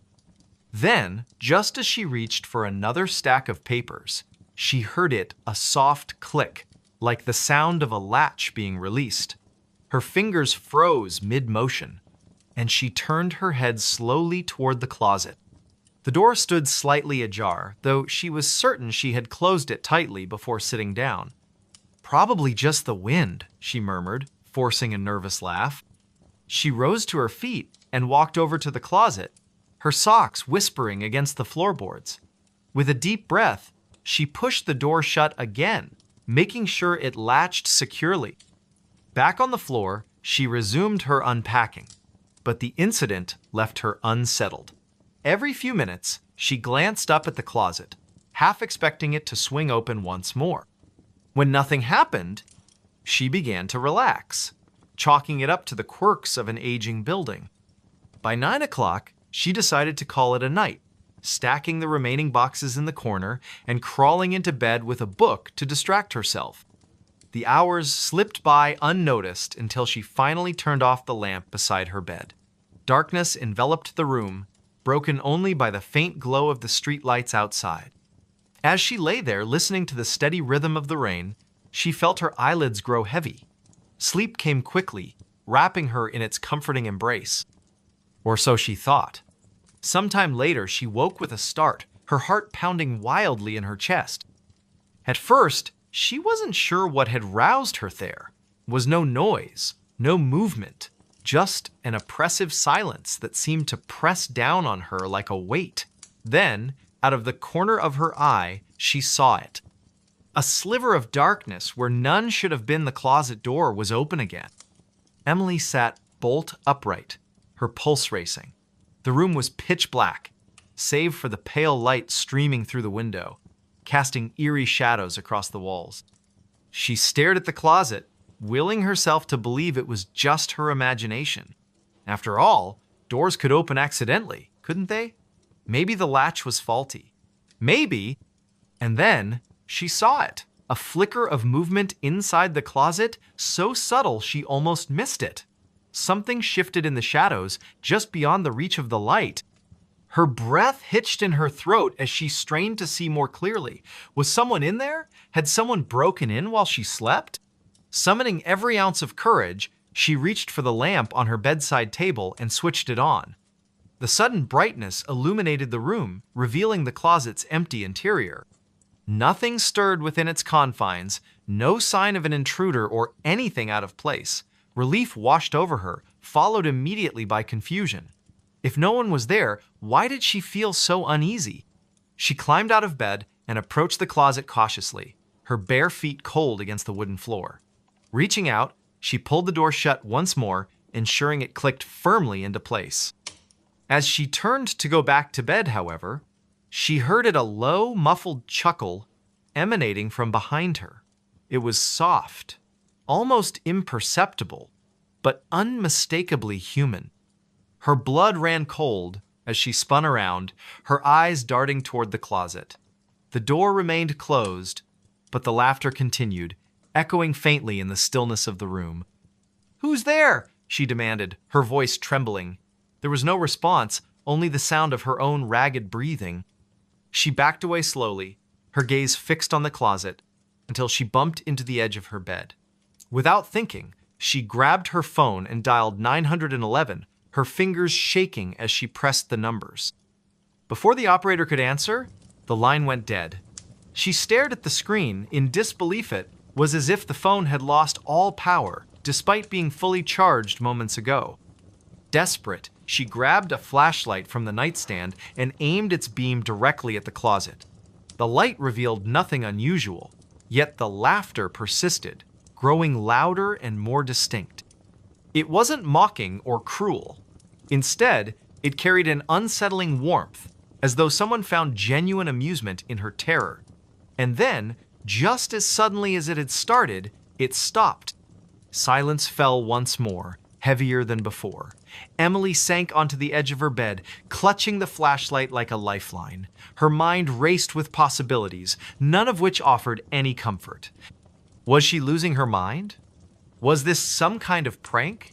Or was something truly haunting her new home? Unable to stay in the room any longer, she retreated to the living room, curling up on the couch with a blanket wrapped tightly around her shoulders. For the rest of the night, she kept the lights on, jumping at every creak and groan the building made. When morning finally arrived, she felt exhausted, both physically and emotionally drained. Determined to uncover the truth, Emily spent the following day investigating her apartment. She inspected the closet thoroughly, checking for hidden compartments or signs of tampering, but found nothing out of the ordinary. She even asked her neighbors if they had experienced anything strange, but they dismissed her concerns, attributing the noises to the building's age. Frustrated and increasingly anxious, she decided to research the history of the property online. What she discovered chilled her to the bone. Decades earlier, the building had been the site of a grisly murder-suicide. A man named Harold Grayson, described in news articles as reclusive and deeply disturbed, had killed his wife and young daughter before taking his own life in the very same apartment. According to reports, he had locked himself in the master bedroom and barricaded the door, refusing to let anyone enter. When authorities finally broke in, they found his body slumped against the closet, a knife clutched in his hand, and a disturbing smile frozen on his face. Emily's stomach churned as she read the details, her mind conjuring images she wished she could unsee. Could it be possible that Harold's spirit still lingered in the apartment, trapped between worlds? She didn't consider herself superstitious, but the coincidence was too striking to ignore. That evening, she resolved to confront whatever presence haunted her home. Armed with a camera and a digital recorder, she sat cross-legged on the floor of her bedroom, facing the closet. The atmosphere was tense, charged with an energy that made her skin prickle. She pressed record and began speaking aloud, her voice wavering slightly. "If you're here, If you can hear me, please show yourself. I don't mean any harm. I just want to understand." For several minutes, nothing happened. The room remained silent, the only sound the faint hum of the recorder. Just as she began to doubt her plan, the closet door creaked open slowly, inch by inch, until it stood wide. Emily's breath caught in her throat as she stared into the darkness, her grip tightening on the camera. From within the shadows, two pale eyes appeared, gleaming faintly in the dim light. They were accompanied by the unmistakable curve of a grin-wide, toothy, and utterly unnatural. "Harold?" she whispered, her voice barely audible. In response, the figure stepped forward, emerging fully into view. He was gaunt, his skin stretched taut over sunken cheeks, his hair matted and unkempt, his clothes were tattered, remnants of a bygone era, and his hands were stained with dried blood. But it was his smile that terrified her most, a grotesque caricature of joy, devoid of humanity. "You shouldn't have come here," he rasped, his voice a guttural blend of malice and sorrow. "This isn't your place." Emily scrambled backward, dropping the camera as she fumbled for her phone. Her fingers trembled as she dialed emergency services, but the call failed to connect. Harold advanced steadily, his grin widening with each step. "You can't leave," he said, his tone almost playful. "Not after seeing me." Panic surged through her veins as she bolted for the door, but it slammed shut before she could reach it. Trapped, she turned to face him, tears streaming down her face. "Please," she begged, her voice cracking. "I didn't know. I swear I didn't know." Harold tilted his head, studying her with an expression of detached curiosity. "Too late?" he murmured, raising a bloody hand toward her. "Now you'll stay with us." The world dissolved into chaos. Emily screamed, clawing at the door in a futile attempt to escape, but her efforts were in vain. The last thing she saw before darkness claimed her was Harold's smile bright, unyielding, and utterly triumphant. Weeks later, the apartment sat empty, its windows boarded up and its halls silent. Neighbors whispered about the tragedy, speculating about the young woman who had vanished without a trace. Some claimed to hear faint laughter coming from the unit late at night, while others reported seeing a shadowy figure standing in the window. No one dared to investigate further. And deep within the walls of the old building, Harold Grayson smiled contentedly, knowing he would never be alone again. They moved out. Something stayed. It was late spring in the small town of Black Hollow, a quiet community nestled in the rolling hills of Ohio. The air carried the scent of blooming wildflowers, and the sun hung low in the sky, casting golden rays over the rows of modest houses that lined the streets. Among these homes stood 42 Maplewood Lane, a weathered Victorian house with peeling white paint and crooked shutters. For decades, it had been the residence of the Thompson family parents, 2 children, and their aging dog Bud. Now, it sat empty, its windows dark and its porch sagging under the weight of neglect. The Thompsons had moved out abruptly, leaving behind whispers among the neighbors. No one knew exactly why they left, only that they had packed up overnight and vanished without a word. Some said it was because of financial troubles. Others claimed the house was haunted. Whatever the reason, the property remained unoccupied for months, its presence growing more ominous with each passing day. Then came Emma Dawson, a young woman in her late 20s who had inherited the house from a distant relative she barely remembered. A freelance photographer by trade, Emma was drawn to the idea of solitude, a chance to escape the chaos of city life and focus on her work. She arrived at the house one cloudy afternoon, her car loaded with boxes and camera equipment. As she stepped out of the vehicle, she couldn't shake the feeling that something about the place felt off. The air seemed heavier here, the silence almost oppressive. Still, she reminded herself that old houses often had quirks, and this one would be no different. "It's just an old house," she muttered under her breath, though her voice lacked conviction. "Nothing to worry about." Unlocking the front door, Emma stepped inside, her footsteps echoing on the creaky wooden floors. The interior was dim, the sunlight filtering weakly through dusty curtains. Cobwebs clung to the corners of the ceiling, and a thin layer of grime coated every surface. Boxes were stacked haphazardly in the living room, remnants of the previous owner's hasty departure. Emma set down her bag and began unpacking, determined to make the space livable. As she worked, she noticed strange details about the house scratches on the walls that looked too deliberate to be accidental, faint scorch marks on the carpet, and a peculiar odor that lingered despite her efforts to air out the rooms. By nightfall, she had made some progress, but exhaustion crept in quickly. Deciding to call it a night, she lit a few candles and settled onto the couch with a cup of tea. Outside, the wind howled through the trees, rattling the loose shutters and sending shadows dancing across the walls. That's when she heard the first sound that would haunt her nights to come. A soft thud came from upstairs, followed by the unmistakable creak of floorboards. Emma froze, her teacup halfway to her lips. "Hello?" she called out, her voice trembling slightly. No response.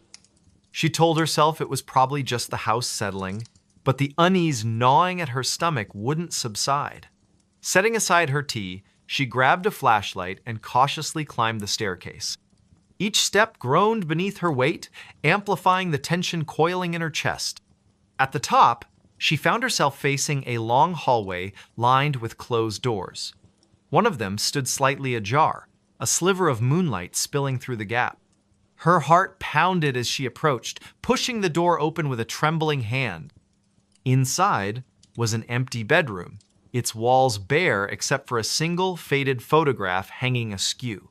The image depicted a family smiling stiffly at the camera, mother, father, and 2 children. Something about their expressions unsettled her, as if they were hiding a secret too terrible to share. Before she could examine it further, a cold breeze swept through the room, extinguishing the candle she had brought with her.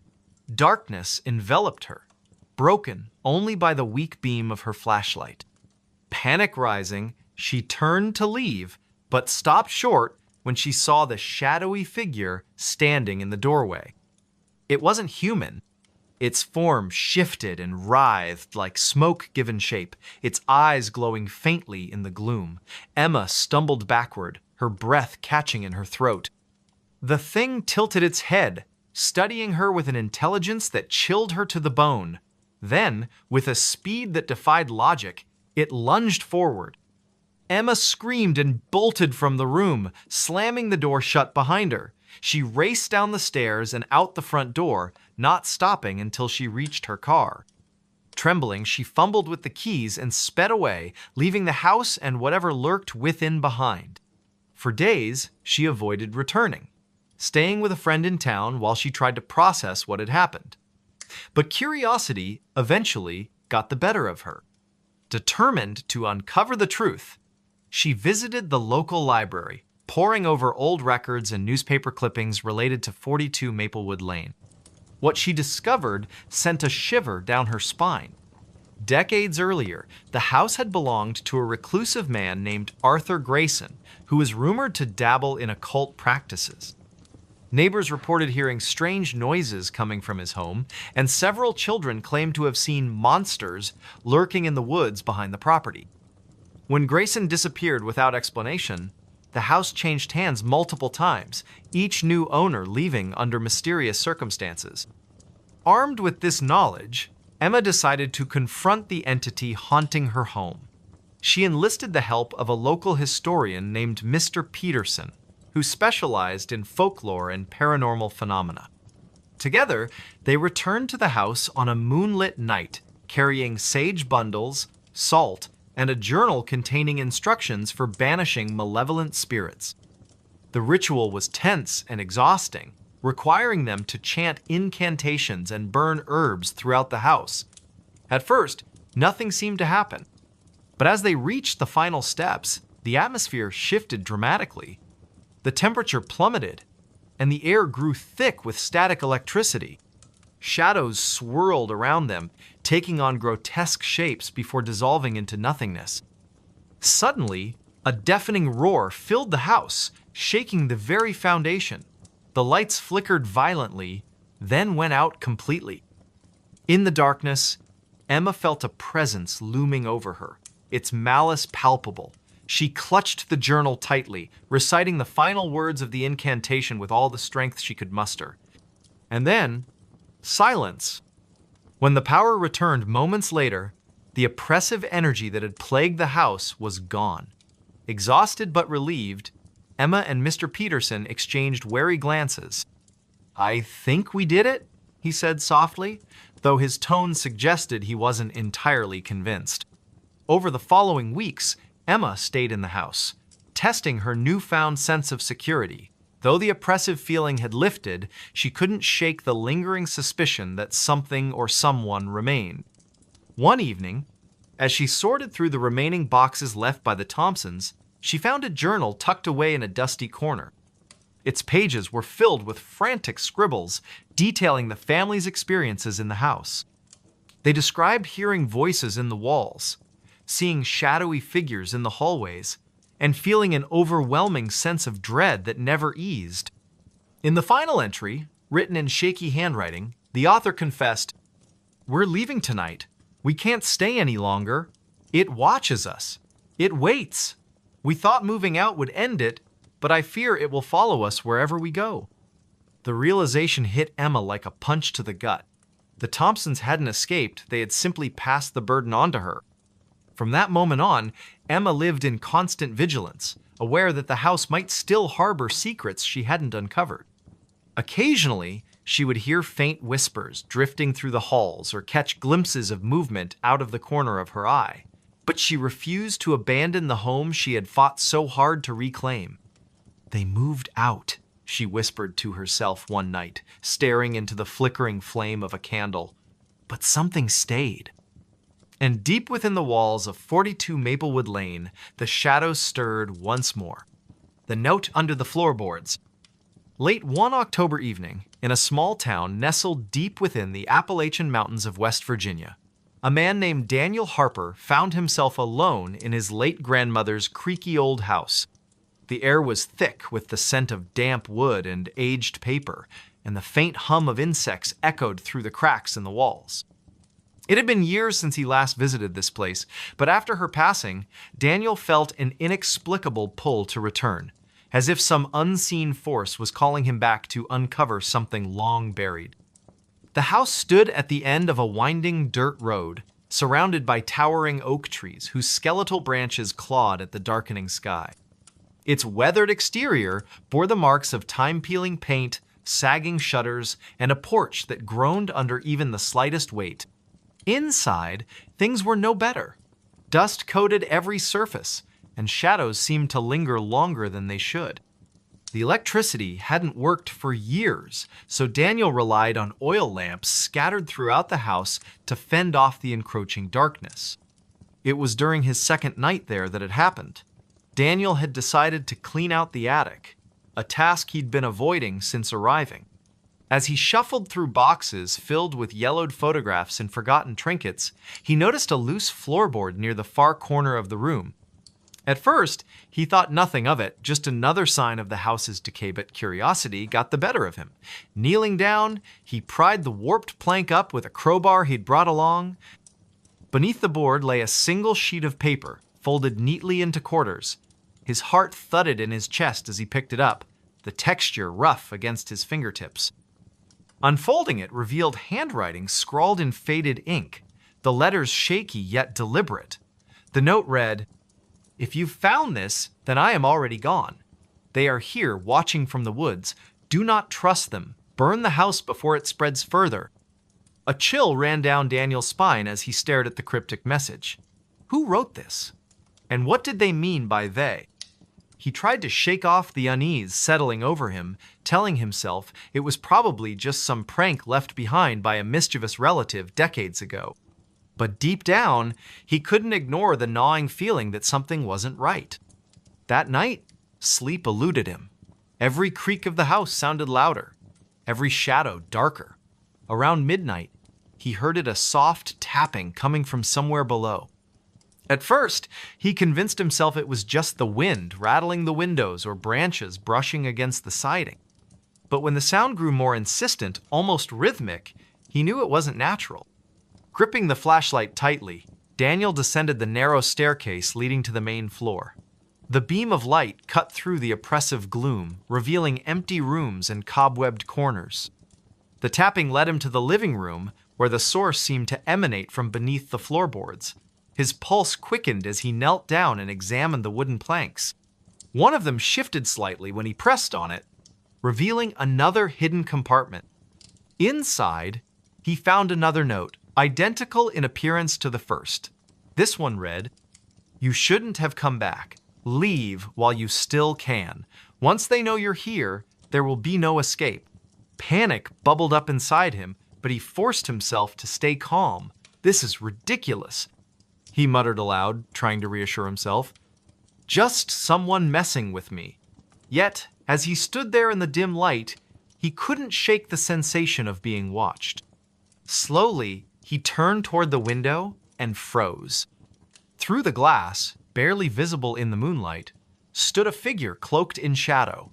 It didn't move, didn't make a sound, but its presence was undeniable.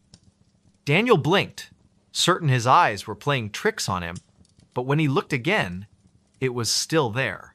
Instinctively, he took a step back, knocking over a nearby lamp. The crash startled him, and by the time he regained his composure and peered outside once more, the figure was gone. The next morning, Daniel told himself it was all in his head. Sleep deprivation, combined with the eerie atmosphere of the house, must have conjured those hallucinations. Still, he couldn't bring himself to dismiss the notes entirely. Determined to get to the bottom of things, he began digging through his grandmother's belongings for answers. In a dusty trunk stored in the basement, he discovered a journal belonging to her. Flipping through its brittle pages, he learned about strange occurrences she documented over the years' disappearances in the surrounding woods, livestock mutilations, and whispers of a cult operating in secret.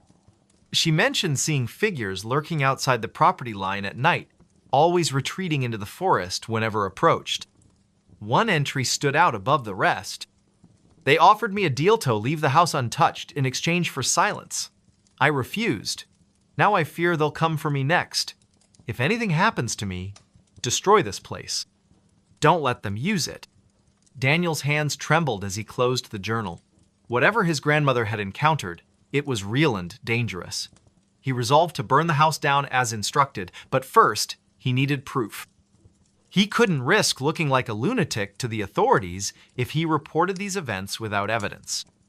That evening, armed with a camera and a renewed sense of purpose, Daniel ventured into the woods surrounding the property. The forest was eerily silent, save for the occasional rustle of leaves overhead. Every step felt heavier than the last, as though the ground itself resisted his intrusion. After walking for what felt like hours, he stumbled upon a clearing bathed in pale moonlight.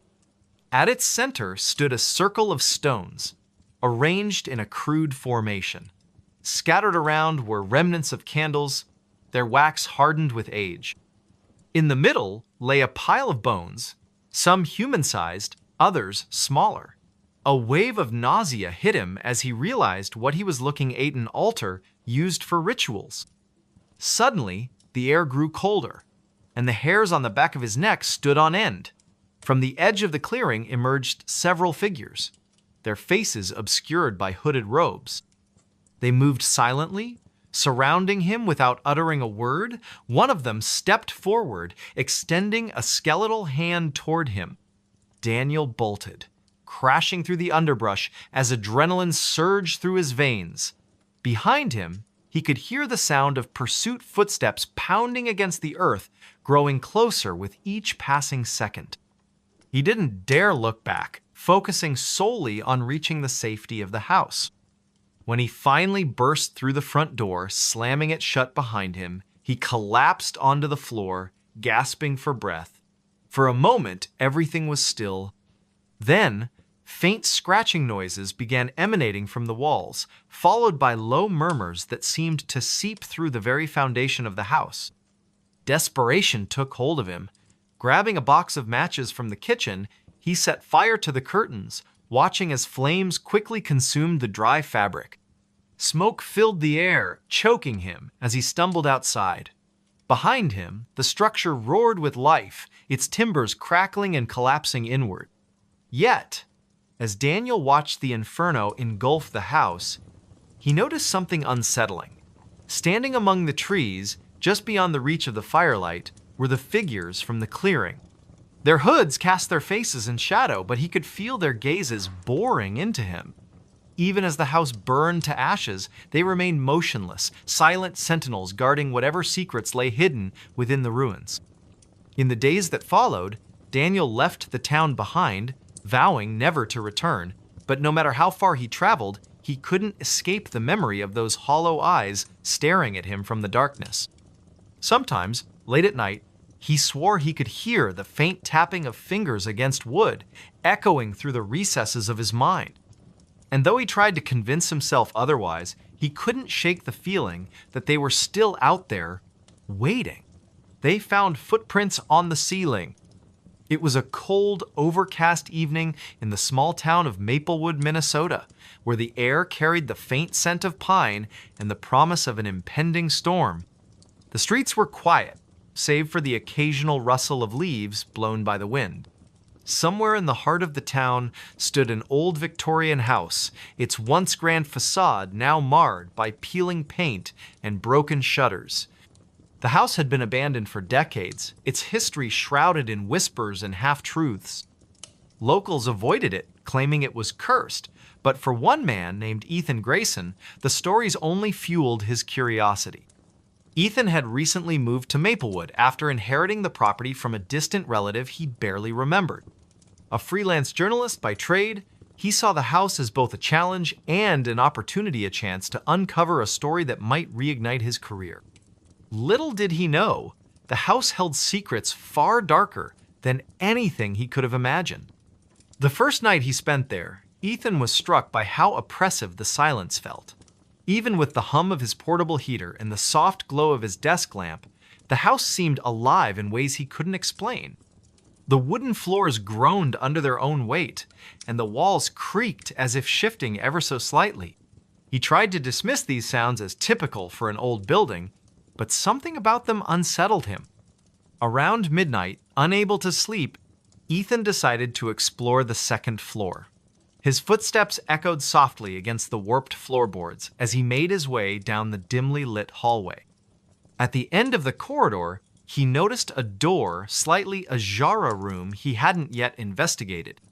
Pushing it open, he found himself in what appeared to be a child's bedroom, though it had clearly been unused for years. Toys lay scattered across the floor, their colors faded with time, and a dollhouse sat in the corner, its tiny furniture covered in dust.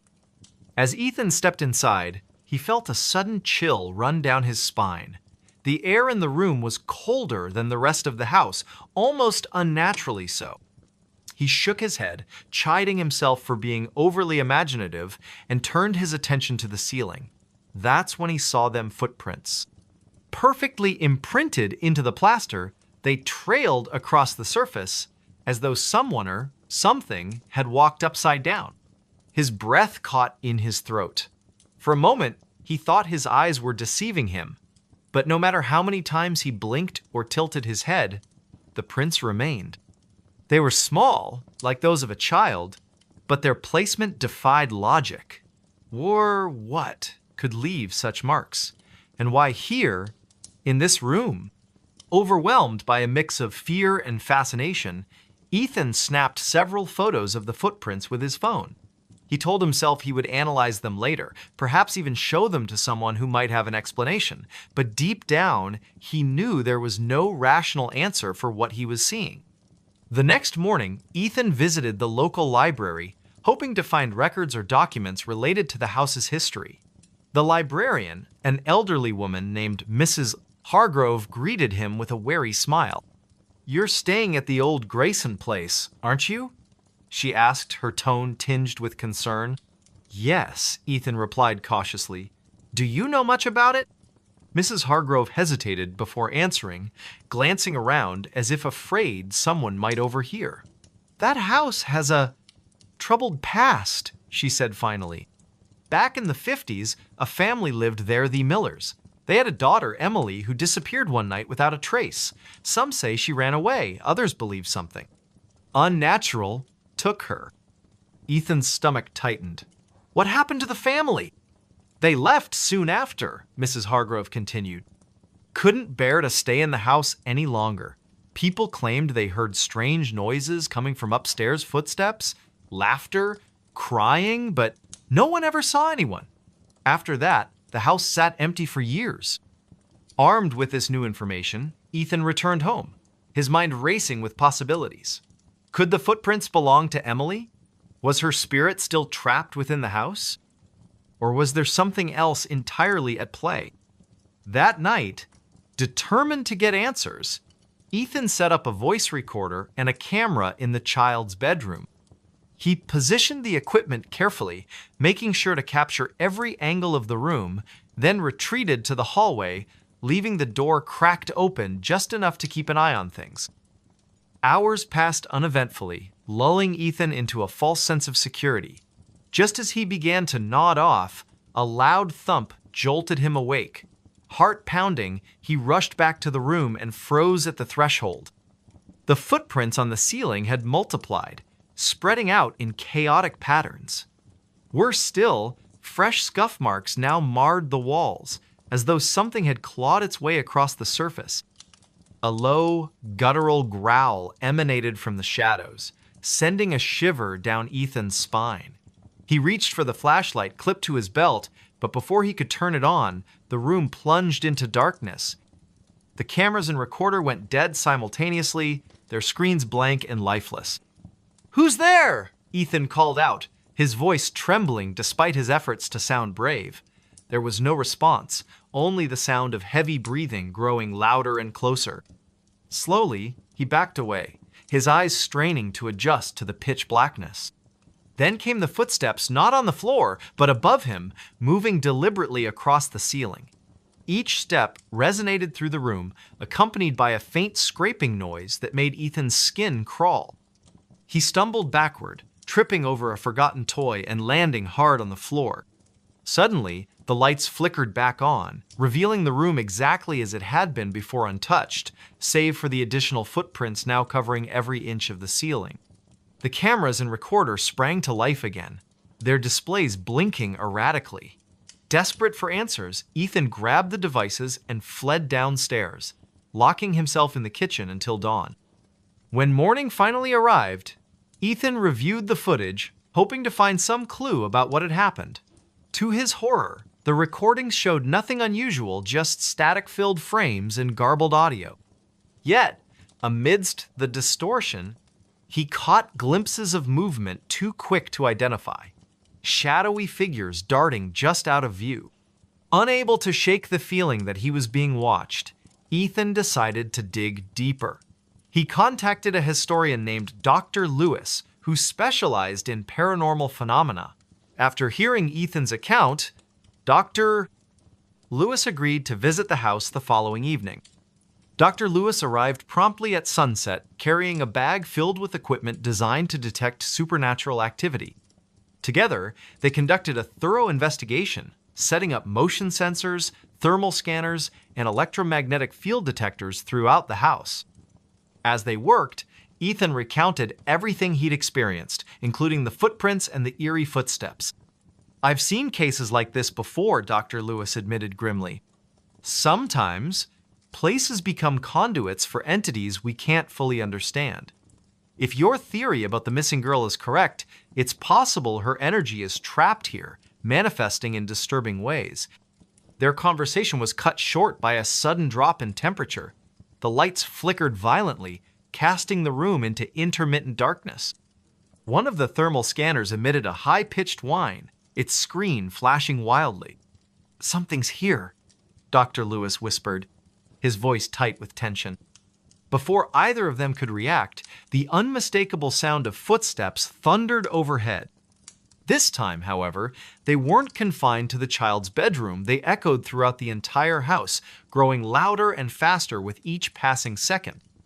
Ethan and Dr. Lewis exchanged a panicked glance before bolting toward the front door. But as they reached the threshold, the handle refused to budge, no matter how hard they pulled. Behind them, the footsteps grew deafening, shaking the very foundation of the house. In a final act of desperation, Ethan grabbed a nearby chair and hurled it at the nearest window. Glass shattered and freezing air rushed in, momentarily drowning out the cacophony. Without hesitation, they scrambled outside, collapsing onto the frostbitten grass as the house loomed